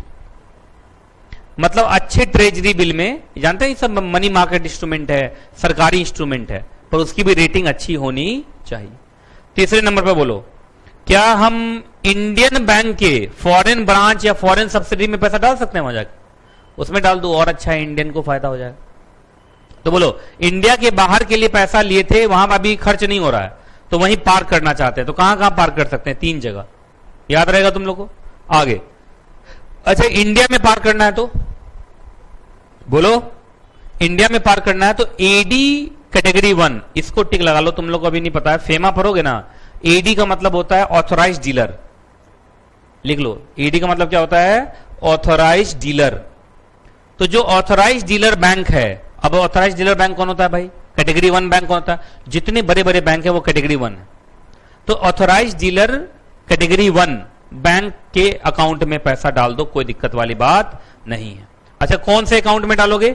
इंडियन रुपीज अकाउंट में या फॉरेन करेंसी अकाउंट में? फॉरेन करेंसी अकाउंट में। रिपेट्रेशन का मतलब है जल्दी से पैसा भारत के बाहर से लाओ। रिपेट्रेशन का मतलब भारत में लाना। रिपेट्रेशन का मतलब भारत में लाना। लिख लो, ये सब हिंदी बाद में समझ में नहीं आएगा। रिपेट्रेशन क्या होता है? भारत में लाना, जल्दी से भारत में लाओ। अब भारत के किसी AD कैटेगरी फर्स्ट बैंक में वो पैसा डाल दो। कौन से अकाउंट में? फॉरेन करेंसी अकाउंट में, चूंकि तो फॉरेन करेंसी हो। दूसरा, क्या हम टर्म डिपॉजिट भी कर सकते हैं? टर्म डिपॉजिट का मतलब समझ, FD कराना। FD करा सकते हैं, FD करा लेना। बहुत हुआ तो FD कितने महीने का होना चाहिए? 12 महीने का। 12 महीने से ज्यादा का FD नहीं होना चाहिए। मान लो 7 साल का FD कर दिया, और 7 साल तक वहां पैसा रखो, 7 साल में तो उसका मेच्योरिटी आ जाएगा वापस करने का, नहीं आ जाएगा? तो बहुत हुआ तो 12 महीने तक का FD कर सकते हैं आप, है ना। वो भी कौन से बैंक में FD कराने जाओगे? AD कैटेगरी फर्स्ट, छोटा मोटा बैंक में नहीं। चलिए हेडिंग बोलो, अब ज्यादा नहीं बचा होगा, जोर से बोलो।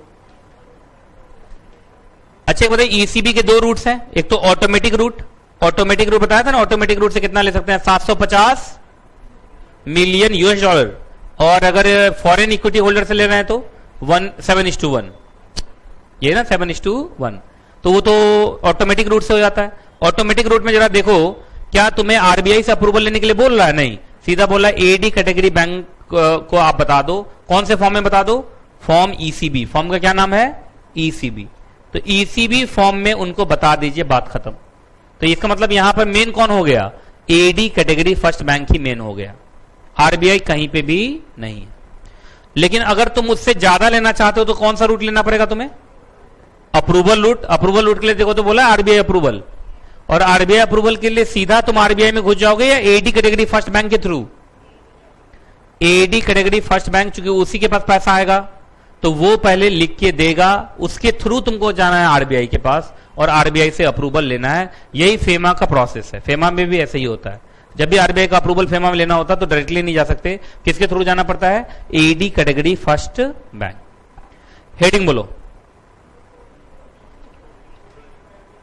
जोर से बोलो। रिपोर्टिंग रिक्वायरमेंट, सुनो 3 बार रिपोर्टिंग होती है। पहला LRN, लोन रजिस्ट्रेशन नंबर।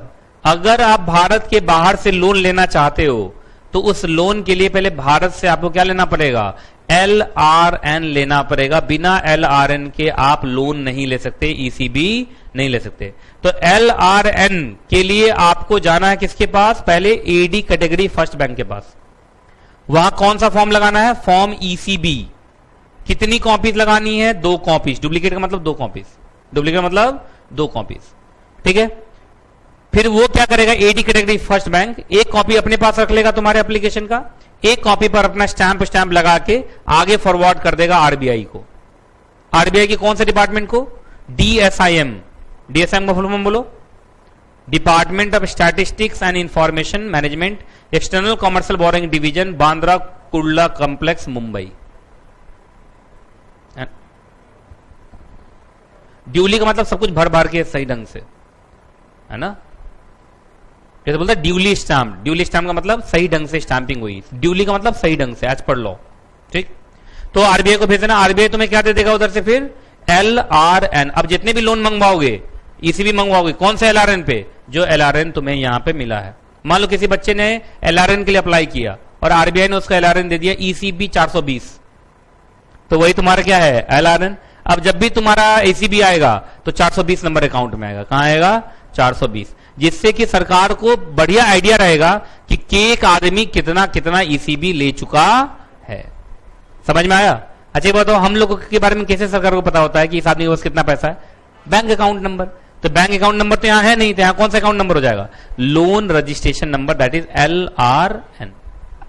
अच्छा एक बात बताइए, ईसीबी में कुछ चेंज आया, या तो ईसीबी बढ़ा या ईसीबी का रीपेमेंट कर दिया तो ईसीबी घटा। तो जब भी बढ़ेगा घटेगा चेंज बेंज आएगा, क्या सरकार को बताओगे, कौन से फॉर्म में, रिवाइज्ड फॉर्म ईसीबी। अरे चेंज होगा तो रिवाइज करोगे ना, और कितने दिन के अंदर बता दोगे आरबीआई को, विद इन 7 डेज। किसको फाइल करोगे, पूरे मेन आरबीआई को या आरबीआई के DSIM को, बोलो।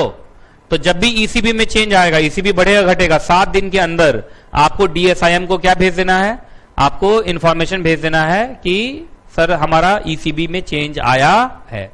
और कौन से फॉर्म में भेजेंगे, रिवाइज्ड फॉर्म ईसीबी, ठीक। चलिए इतना ही होगा या मंथली रिपोर्टिंग भी होगा, बोलो। मंथली रिपोर्टिंग भी होगा आपको एडी कैटेगरी 1 बैंक के थ्रू, किसके बैंक के through, AD category first bank के थ्रू मंथली बेसिस पर आपको DSIM को भेजना है। किसको भेजना है, DSIM को। कौन से form, ECB2। ECB2 return monthly जाएगा, वो कितने दिन में पहुंच जाना चाहिए, 1 महीने खत्म होने के 7 दिन के अंदर। जैसे मान लो सितंबर चल रहा है तो सितंबर का पूरा कहानी ECB2 में कब तक पहुंच जाना चाहिए, 7 अक्टूबर तक पहुंच जाना चाहिए।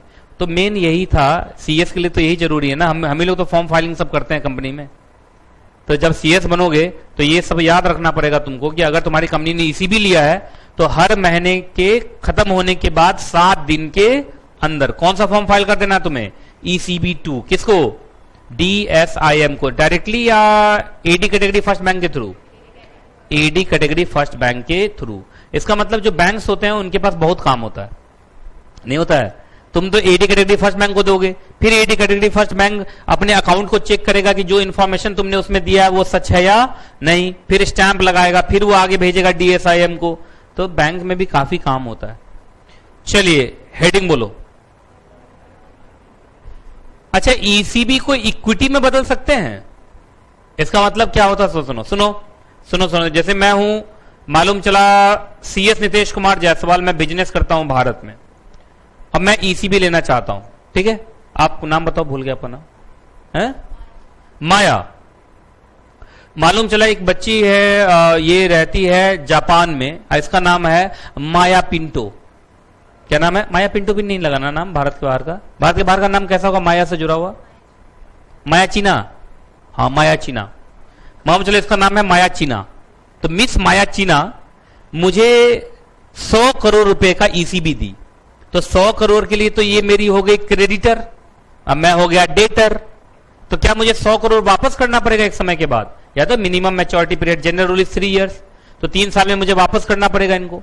लेकिन 3 साल के बाद मुझे लग रहा पैसा नहीं है मेरे पास लौटाने के लिए, तो मैं बोल रहा हूं इनको कि आपके कितना दिया था? मैं 100 करोड़ दिया था इसने। 100 करोड़ के बदले में आपको 100 करोड़ का शेयर इशू कर देता हूं। तो क्या मैं लोन को शेयर में बदलने के चक्कर में हूं? बोलो, तो क्या ये अलाउड होगा? हाँ, कंडीशन तो है नीचे दिखाई दे रहे हैं, लेकिन मुझे बताओ क्या ये अलाउड होगा? कहा अलाउड है, तभी तो इतना कुछ लिखा हुआ है, नहीं तो सीधा लिखा था नो। याद रखिए, आंसर इज आप ईसीबी को भी इक्विटी में बदल सकते हैं, प्रोवाइडेड के नीचे लिखे गए सारे कंडीशन क्या हो? सैटिस्फाइड हो। तो चलिए शुरू करें। तो जल्दी बताइए, ये कब जरूरत पड़ेगी तुम्हें? शेयर्स में कन्वर्ट करने की जरूरत कब पड़ेगी? इक्विटी का मतलब शेयर होता है, मालूम है ना? ब्रैकेट में लिखो शेयर। तो ईसीबी को तुम किसमें बदल रहे हो? शेयर्स में। तो ये कब जरूरत पड़ेगी? देखो ना, मैंने हाईलाइट किया, जो ड्यू हो चुका है, वापसी के लिए मैच्योर हो चुका है, रीपेमेंट उसका होना है, पर मेरे पास पैसा नहीं है, तो मैं पैसा तो नहीं दे पाऊंगा, तो मैं सोच रहा हूं उसके बदले शेयर्स दे दूं। तो अब मेरी ये क्रेडिटर ना रह के मेरी शेयर होल्डर बन जाएगी। चलेगा? पहले बोलो चलेगा, प्रोवाइडेड नीचे के 4 कंडीशन सैटिस्फाइड हो। पहला, देखो इधर। अच्छा, एक बात बताओ, जब मैं इनको ईसीबी के बदले शेयर दूंगा तो माना जाएगा 100 करोड़ मैंने शेयर्स के नाम पे लिया, तो क्या ये आप एफडीआई मान लिया जाएगा? बोलो, जब तुम कभी भी नॉन रेजिडेंट से शेयर्स बेच के पैसा लेते हो तो एफडीआई होता है कि नहीं होता है? तो जब तक तुम ईसीबी के नाम से ले रहे थे तो लोग ईसीबी बोल रहे थे, लेकिन अब तुमने ईसीबी को कन्वर्ट कर दिया इक्विटी में। इक्विटी का मतलब शेयर्स, तो क्या अब वो एफडीआई मान लिया जाएगा? बोलो। और तुम्हें याद होगा, हर कंपनी एफडीआई नहीं ले सकती। एफडीआई के लिए कुछ ही परमिटेड सेक्टर्स हैं कि ये एफडीआई ले सकते हैं, और कौन सेक्टर कितना एफडीआई ले सकता है उसका एक सेक्टरल लिमिट है। सुना है? सेक्टरल लिमिट है कि इस सेक्टर वाले सिर्फ इतना % ले सकते हैं एफडीआई, इस सेक्टर वाले सिर्फ इतना % एफडीआई ले सकते हैं। सुना है? सेक्टरल लिमिट होता है। तो सुन लीजिए, हाँ, यही लिखा है कि सबसे पहले जो बोरोइंग कंपनी है, जो भारतीय कंपनी, इंडियन कंपनी जो है, वो अगर ऑटोमेटिक रूट से है तो कोई दिक्कत नहीं है, तो सिर्फ एक इंटीमेशन हो जाएगा। लेकिन अगर अप्रूवल रूट से है तो आपको अप्रूवल लेना पड़ेगा। आप सीधा समझो, जहां मैं ईसीबी को कन्वर्ट करूंगा इक्विटी में, माना जाएगा मैं एफडीआई ले रहा हूं। एफडीआई के 2 रूट होते हैं, अप्रूवल रूट या ऑटोमेटिक रूट। ऑटोमेटिक रूट है तो उसे बता देना, अगर अप्रूवल रूट है तो अप्रूवल लेना। ये बात समझ में आया कि नहीं? पहले बताइए आप। तो क्या अब ये एफडीआई माना जाने लगेगा? तो यहां ब्रैकेट में लिख लो, it will be treated as FDI. ECB treated as FDI, ऐसे लिख दो, ईसीबी ट्रीटेड एज एफडीआई। अब एफडीआई अगर माना जाने लगा तो माना जाएगा एक फ्रेश एफडीआई आया, और एफडीआई को लेके जो रूल हैं वो तो अब आपको मानना पड़ेगा ना। तो तुम देख लेना, लिमिट के अंदर अगर हो तो, अगर ऑटोमेटिक रूट है तो कोई बात नहीं, इंटीमेशन दे देना। अगर अप्रूवल रूट है तो तुम्हें पहले अप्रूवल लेना पड़ेगा। अगला, अच्छा, अपने मन से बदल दोगे या लेंडर के कंसेंट से? लेंडर की कंसेंट से ना, अपने मन से बदल दूंगा मैं, तो चलो टिक लगाया। अच्छा, ऐसा करने के लिए कोई एडिशनल कॉस्ट वॉस्ट होगा? कुछ ना, बाकी मैंने तुम्हें बता दिया था, जो सेक्टर कैप है, सेक्टर कैप मतलब सेक्टोरल लिमिट, लिख लो सेक्टोरल लिमिट। फॉर एग्जाम्पल, मान लीजिए शायद मेडिकल में अभी 100% एफडीआई अलाउड कर दिया, शायद अभी सुना है, शायद मेडिकल सेक्टर में ही हुआ ना 100% एफडीआई अलाउड। छोड़ो, मैं पूछ ही किससे रहा हूं, तुम लोगों को तो कुछ मालूम ही नहीं है। अभी कुछ दिन पहले सरकार ने शायद इंश्योरेंस सेक्टर में या मेडिकल सेक्टर में शायद 100% एफडीआई अलाउ कर दिया। जैसे डिफेंस है तो वहां पर एफडीआई का रेट बहुत कम है, 26% ही एफडीआई शायद हो सकता है। कुछ सेक्टर्स तो ऐसे हैं जहां एफडीआई हो ही नहीं सकता है, नहीं समझे, तो वो आप देख लेना। जैसे मान लो ये डिफेंस वाली कंपनी है तो ये तो सिर्फ 26% एफडीआई ले सकती है, और जब मैं बदल रहा हूं इसको ईसीबी को तो वो 26% से ज्यादा बन जा रहा है, तो क्या उस केस में पूरा कन्वर्जन नहीं हो पाएगा? कुछ तो मुझे कैश वापस करना पड़ेगा, कुछ ही को मैं शेयर्स में बदल पाऊंगा, क्योंकि जब ये मेरी शेयर होल्डर बनेगी और 26% ही शेयर हो सकता है फॉरेनर का मेरे यहां, तो ये मुझे देखना पड़ेगा। तो जो सेक्टरल कैप है वो आपको एक बार देखना पड़ेगा, उसके बाद ही आप कन्वर्जन करना, सेक्टरल कैप को खराब मत कर देना। बाकी जब एफडीआई तुम लोग पढ़ोगे ना फेमा में, तो वहां एक प्राइसिंग गाइडलाइन है कि जो शेयर्स इश्यू होता है नॉन रेजिडेंट को वो किस दाम पर इश्यू होता है, तो प्राइसिंग गाइडलाइंस भी आपको मानना पड़ेगा। तो 3 कंडीशन मैंने बता दिए, बोलो क्या क्या। एक तो आप देख लेना अप्रूवल रूट से हो या ऑटोमेटिक रूट से हो, वो चेक कर लेना। दूसरा जो सेक्टरल कैप है उसका एक बार ध्यान रखना, और तीसरा प्राइसिंग गाइडलाइंस का भी ध्यान रखना जो एफडीआई, अब मतलब यहां पे कौन सा लॉ लगना स्टार्ट हो जाएगा, एफडीआई वाला लॉ लगना स्टार्ट हो जाएगा। माना जाएगा जैसे कंपनी ने ईसीबी नहीं लिया है, क्या ले लिया है, एफडीआई। क्लियर है? बाकी तुमने ये सब चीज कर लिया तो क्या डीएसआईएम को रात में सपना आ जाएगा क्या, बोलो, कि बताना पड़ेगा उसको? तो सुनिए, जब भी आप कन्वर्जन करेंगे तो देखो कैसे कैसे होगा। अगर यहां टिक लगाना, अगर पार्शियल कन्वर्जन किया है, पार्शियल कन्वर्जन का मतलब 100 करोड़ का ईसीबी था, मैंने 20 करोड़ का शेयर दिया है, 80 करोड़ का भी ईसीबी चल रहा है, जिसका मतलब पार्शियल कन्वर्जन है। सुनो, 20 करोड़ का जो शेयर दिया, सुन लो, देखो इधर, जब भी हम नॉन रेजिडेंट को शेयर देते हैं एक फॉर्म होता है, फॉर्म एफसीजीपीआर, ये शेयर्स के रिपोर्टिंग के लिए होता है। किसकी रिपोर्टिंग के लिए होता है? शेयर्स के रिपोर्टिंग के लिए। तो इसके सामने लिखो, एफसीजीपीआर के सामने लिखो shares to non resident, shares to non resident. जब भी आप शेयर्स देंगे नॉन रेजिडेंट को, कौन सा फॉर्म फाइल होता है? फॉर्म एफसीजीपीआर। इस पर कंपनी सेक्रेटरी का साइन होता है। याद रखना, जब तुम सीएस बनोगे ना, बहुत सारी कंपनी तुम्हारे पीछे पड़ी रहेंगी इस पर साइन करवाने के लिए, फॉर्म एफसीजीपीआर। और जब तुम ट्रेनिंग के लिए जाओगे तो भी सीएस तुमसे फेमा में एक ही क्वेश्चन पूछेगा, जो वो भी फेमा भूल चुका होता, फेमा याद ही नहीं रहता किसी को। देखने फेमा का छोटा भाई पढ़ा रहा हूं तो ये हाल है तुम लोग का। और जिस दिन फेमा पढ़ा दूंगा उस दिन तो पागल हो जाएगा बच्चा, है ना? तो फेमा बड़ा भयंकर है, समझे ना? तो उस केस में क्या है, उन लोग को बस एक ही चीज मालूम होता है, एफसीजीपीआर। इसलिए फॉर्म एफसीजीपीआर याद रखना, क्योंकि वो साइन करता है सीएस, तो उसको ये फॉर्म याद रहता है, क्वेश्चन भी बस वही पूछता है, बाकी तो सब भूल जाता है। तो फॉर्म एफसीजीपीआर याद रखना, जब भी आप नॉन रेजिडेंट को शेयर अलॉट करोगे फॉर्म एफसीजीपीआर जाता है। क्या जाता है? फॉर्म एफसीजीपीआर। इस पर कंपनी सेक्रेटरी का साइन होता है। समझ में आ गया? तो ये जैसे मैंने 20 करोड़ का शेयर दिया तो 20 करोड़ का एफसीजीपीआर जाएगा, जाएगा ना? अब बाकी हर मंथ में याद है ईसीबी 2 जाता था, तो ईसीबी 2 के ऊपर एक लाइन लिख दूंगा, ECB partially converted to equity. अब मैं ईसीबी क्या दिखाऊंगा बताओ? 80 crore ECB, 20 crore shares. 20 crore shares की रिपोर्टिंग कहां दिखाऊंगा? एफसीजीपीआर में। और 80 करोड़ ईसीबी का कहां दिखाऊंगा? ईसीबी 2 में। यह समझ में आया? अच्छा, फुल कन्वर्जन हो गया तो 100 का 100 कर दिया तो 100 करोड़ चला जाएगा एफसीजीपीआर में, और ईसीबी में, ईसीबी 2 में आ जाएगा 0। ईसीबी 2 में क्या आ जाएगा? 0, क्योंकि ईसीबी खत्म ना, वो तो पूरा क्या बन चुका है अब? एफडीआई। समझ में आ गया? अच्छा, फेजेज में हो रहा है तो जैसे हर महीने 10-10% कर रहे हैं, हर महीने 10-10%, तो फिर फेजेज में जाएगा।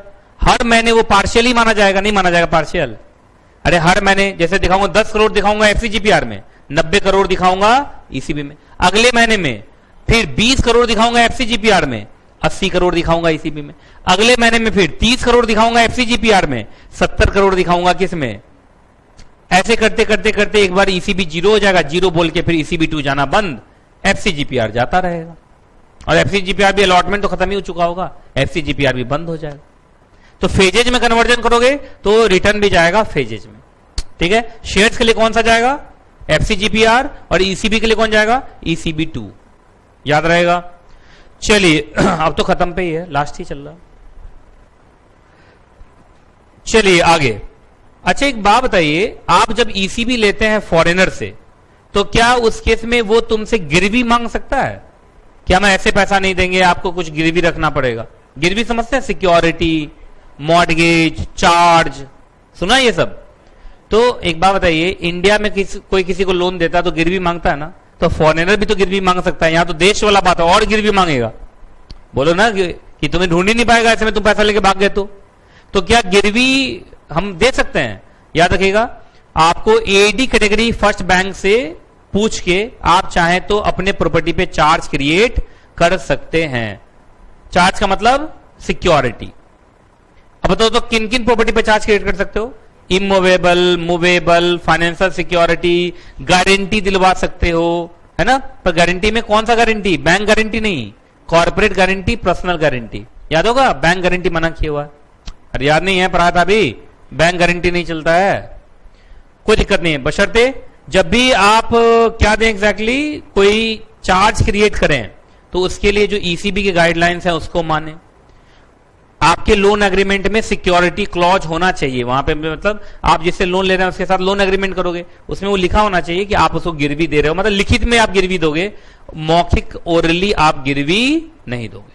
और तीसरा, अच्छा जिस प्रॉपर्टी को तुम गिरवी दे रहे हो फॉरेनर को, उसी प्रॉपर्टी पर भारत में भी गिरवी क्रिएट हुआ है, तो क्या जो हमारे भारतीय लेंडर्स हैं उनसे नो ऑब्जेक्शन लेना पड़ेगा कि देखिए भाई यही प्रॉपर्टी मैंने आपको गिरवी दे रखी है, अब यही हम दे रहे हैं फॉरेनर के फेवर में, तो आपको कोई परेशानी तो नहीं है? तो अगर वो नो ऑब्जेक्शन दे देंगे तो गिरवी दे देना, नहीं नो ऑब्जेक्शन देंगे तो कोई नया एसेट देना पड़ेगा। समझ में आया नहीं आया पहले बताओ। आगे चलो हेडिंग बोलो। ईसीबी फैसिलिटी किसके लिए है? ऑयल मार्केटिंग कंपनीज को तो बहुत ज्यादा पैसे की जरूरत होती है फॉरेन करेंसी। पूछो क्यों? क्योंकि भारत से जब वो खरीदते हैं ऑयल, अच्छा इंडिया में तो नहीं बनता ऑयल, भारत से इंपोर्ट करते हैं ना, तो इंपोर्ट जब करते होंगे तो भारत के बाहर से खरीदते होंगे, तो ऑयल मार्केटिंग कंपनीज को क्या फॉरेन करेंसी में पेमेंट करना होता होगा? तो इन लोग को तो ज्यादा अच्छा है उधर से ही फॉरेन करेंसी में लोन लो और उधर ही पेमेंट कर दो। तो इनके लिए क्या थोड़ा सा लीनियंसी बढ़ता जाएगा कि चलो ईसीबी में तुमको थोड़ा लीनियंट रहते हैं तुम्हारे लिए, क्योंकि तुम इंडिया के लिए बहुत जरूरी हो।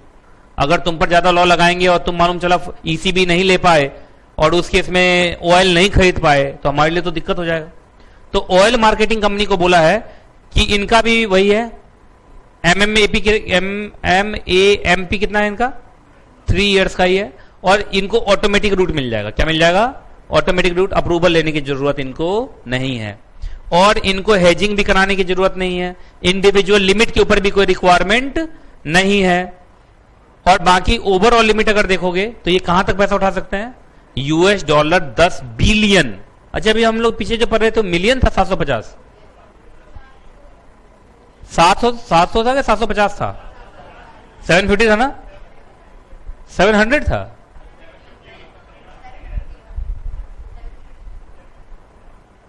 बहुत आगे बढ़ गए, कहां गया वो? नहीं इधर आ गए। हाँ बोलो कहां?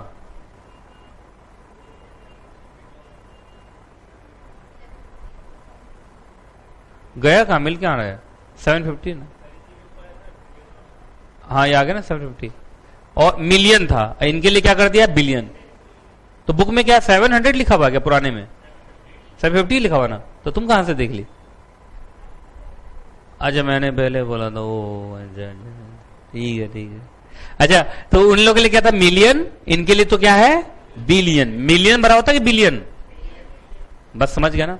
तो अच्छा बताओ, अगर तुमसे पूछ ले कि ऑयल मार्केटिंग कंपनी को क्या क्या फेवर दिया गया, बोलो। एक तो ऑटोमेटिक रूट है, अप्रूवल है ही नहीं। दूसरा 3 साल से कम वाला बात होगा नहीं। तीसरा हेजिंग का प्रोविजन नहीं लगेगा इन पर, और इंडिविजुअल लिमिट भी नहीं है, और ओवरऑल लिमिट जो है वो भी बहुत ज्यादा है, बहुत ज्यादा। अच्छा जो हेडिंग बोलो। ये एग्जाम में आ सकता है मुझे लगता है, ऐसा तो पूरा चैप्टर ही आ सकता है, लेकिन आजकल स्टार्टअप का जब से मोदी गवर्नमेंट आई है ना, स्टार्टअप का बड़ा हल्ला है, तो स्टार्टअप वाला क्वेश्चन सब बड़ा पूछने का डर रहता है कि स्टार्टअप पे क्वेश्चन पूछ लेगा वो।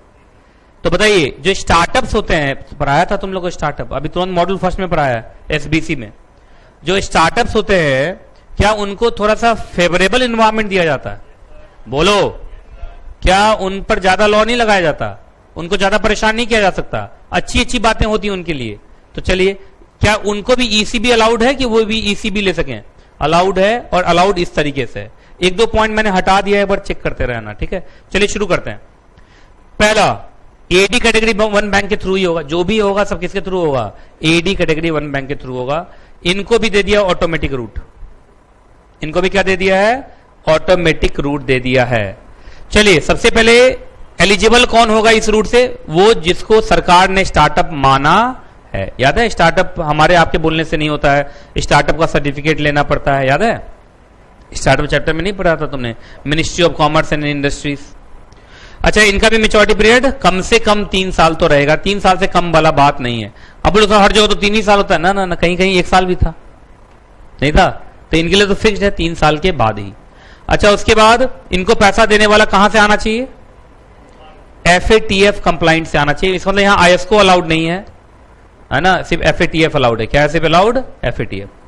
उसके बाद ये कौन कौन से फॉर्म में ले सकते हैं, number 1 non convertible, optionally convertible, partially convertible, preference shares. नहीं 2 है, पहले लोन तो भूल ही गए, पहले लोन तो लोन को अलग टिक लगाओ, और लोन के बाद सीधा यहां से लेके यहां तक 2, तो बोलो कौन कौन, एक तो लोन और दूसरा प्रेफरेंस शेयर्स। प्रेफरेंस शेयर्स में कौन सा शेयर्स, नॉन कन्वर्टेबल हो, जो शेयर्स में कन्वर्ट ना हो, ऑप्शनली कन्वर्टेबल में भी ऑप्शन के हिसाब से, और मतलब इसका मतलब उल्टा बोल लो, फुल्ली कन्वर्टेबल प्रेफरेंस शेयर्स होना नहीं चाहिए। ये हुआ ना, फुल्ली को छोड़ दोगे तो यही तो 3 बचते हैं, क्या क्या बचते हैं, optionally, non convertible, partially convertible, बस फुल्ली कन्वर्टेबल नहीं है, बाकी सब है। हाँ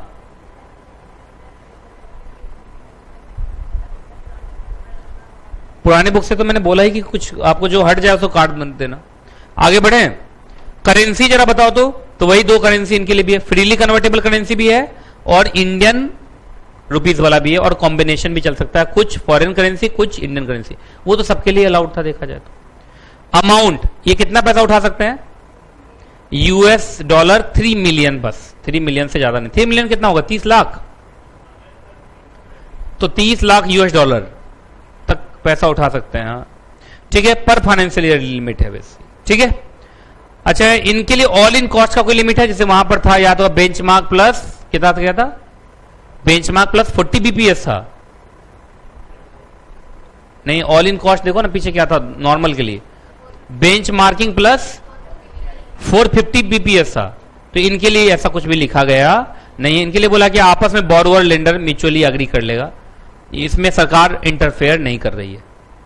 अगला एंड यूज, एंड यूज के लिए भी कोई नेगेटिव लिस्ट नहीं है, बस इतना बोला है जो तुम्हारा बिजनेस है उसमें पैसा लगाना, बस जो बिजनेस है उसी में पैसा लगाना, इधर उधर पैसा मत लगाना। आगे कन्वर्जन इनटू इक्विटी अलाउड है इनको पूरे ढंग से अलाउड है, क्योंकि ऐसे भी ये स्टार्टअप है, ज्यादा पैसा इनके पास रहता नहीं है, तो अगर बशर्ते कि लेंडर तैयार हो जाए और अगर ये शेयर्स में कन्वर्ट कर दें तो पैसा वापसी से मुक्त हो जाएंगे, नहीं हो जाएंगे। चलिए बाकी मैंने वो बोल ही दिया था कि जब भी आप कन्वर्जन करोगे तो उस केस में वो FDI माना जाएगा, तो जो FDI के रूल्स हैं वो तो आपको मानना ही पड़ेगा। आगे सिक्योरिटी क्या होगा क्या नहीं होगा, ये बोल दिया कि बोरोवर को अपना सोचना है कि उसको कौन सा सिक्योरिटी देना है, मन है मूवेबल दे दे, मन है इमूवेबल दे दे, मन है इंटेंजिबल एसेट दे दे, मन है फाइनेंशियल सिक्योरिटी दे दे, क्या देगा कैसे देगा। स्टार्टअप को ज्यादा तंग नहीं करते, तो लॉ ज्यादा नहीं लिखेगा, स्टार्टअप में ज्यादा पावर दे देगा, स्टार्टअप को खुद सोच लेना, तुमको जो करना कर लो, कोई दिक्कत नहीं। कन्वर्जन रेट, तो कन्वर्जन रेट में यहां बोल दिया market rate as on the date of agreement. याद होगा वहां डेट ऑफ अग्रीमेंट भी होता था और लेसर भी चलता था, यहां सिर्फ क्या है date of agreement. Other provisions जो बोला कि इतनी चीजें हैं वो सब जितना आपने पढ़ा है वो डिट्टो कॉपी होगा, वो क्या होगा डिट्टो कॉपी होगा। चलिए हेडिंग बोलो। अच्छा बताइए कोई ऐसी एंटिटी जिसके ऊपर इन्वेस्टिगेशन चल रहा है, क्या वो ECB ले सकते हैं? जरा पढ़ के बताओ तो। अब लास्ट वाला तो तुम लोग खुद से पढ़ो कम से कम।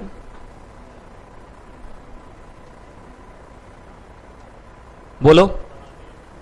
हाँ आपको बस ये करना है, इन्फॉर्म कर दीजिए कि हम पर केस वेस चल रहा है, किसको AD कैटेगरी फर्स्ट बैंक को, अगर ऑटोमेटिक रूट है तो, और अगर अप्रूवल रूट है तो RBI को। तो अगर आप बता देंगे तो कोई दिक्कत वाली बात नहीं है, आप भी ECB ले सकते हैं। तो इसी के साथ ECB हो गया खत्म, है ना। हाँ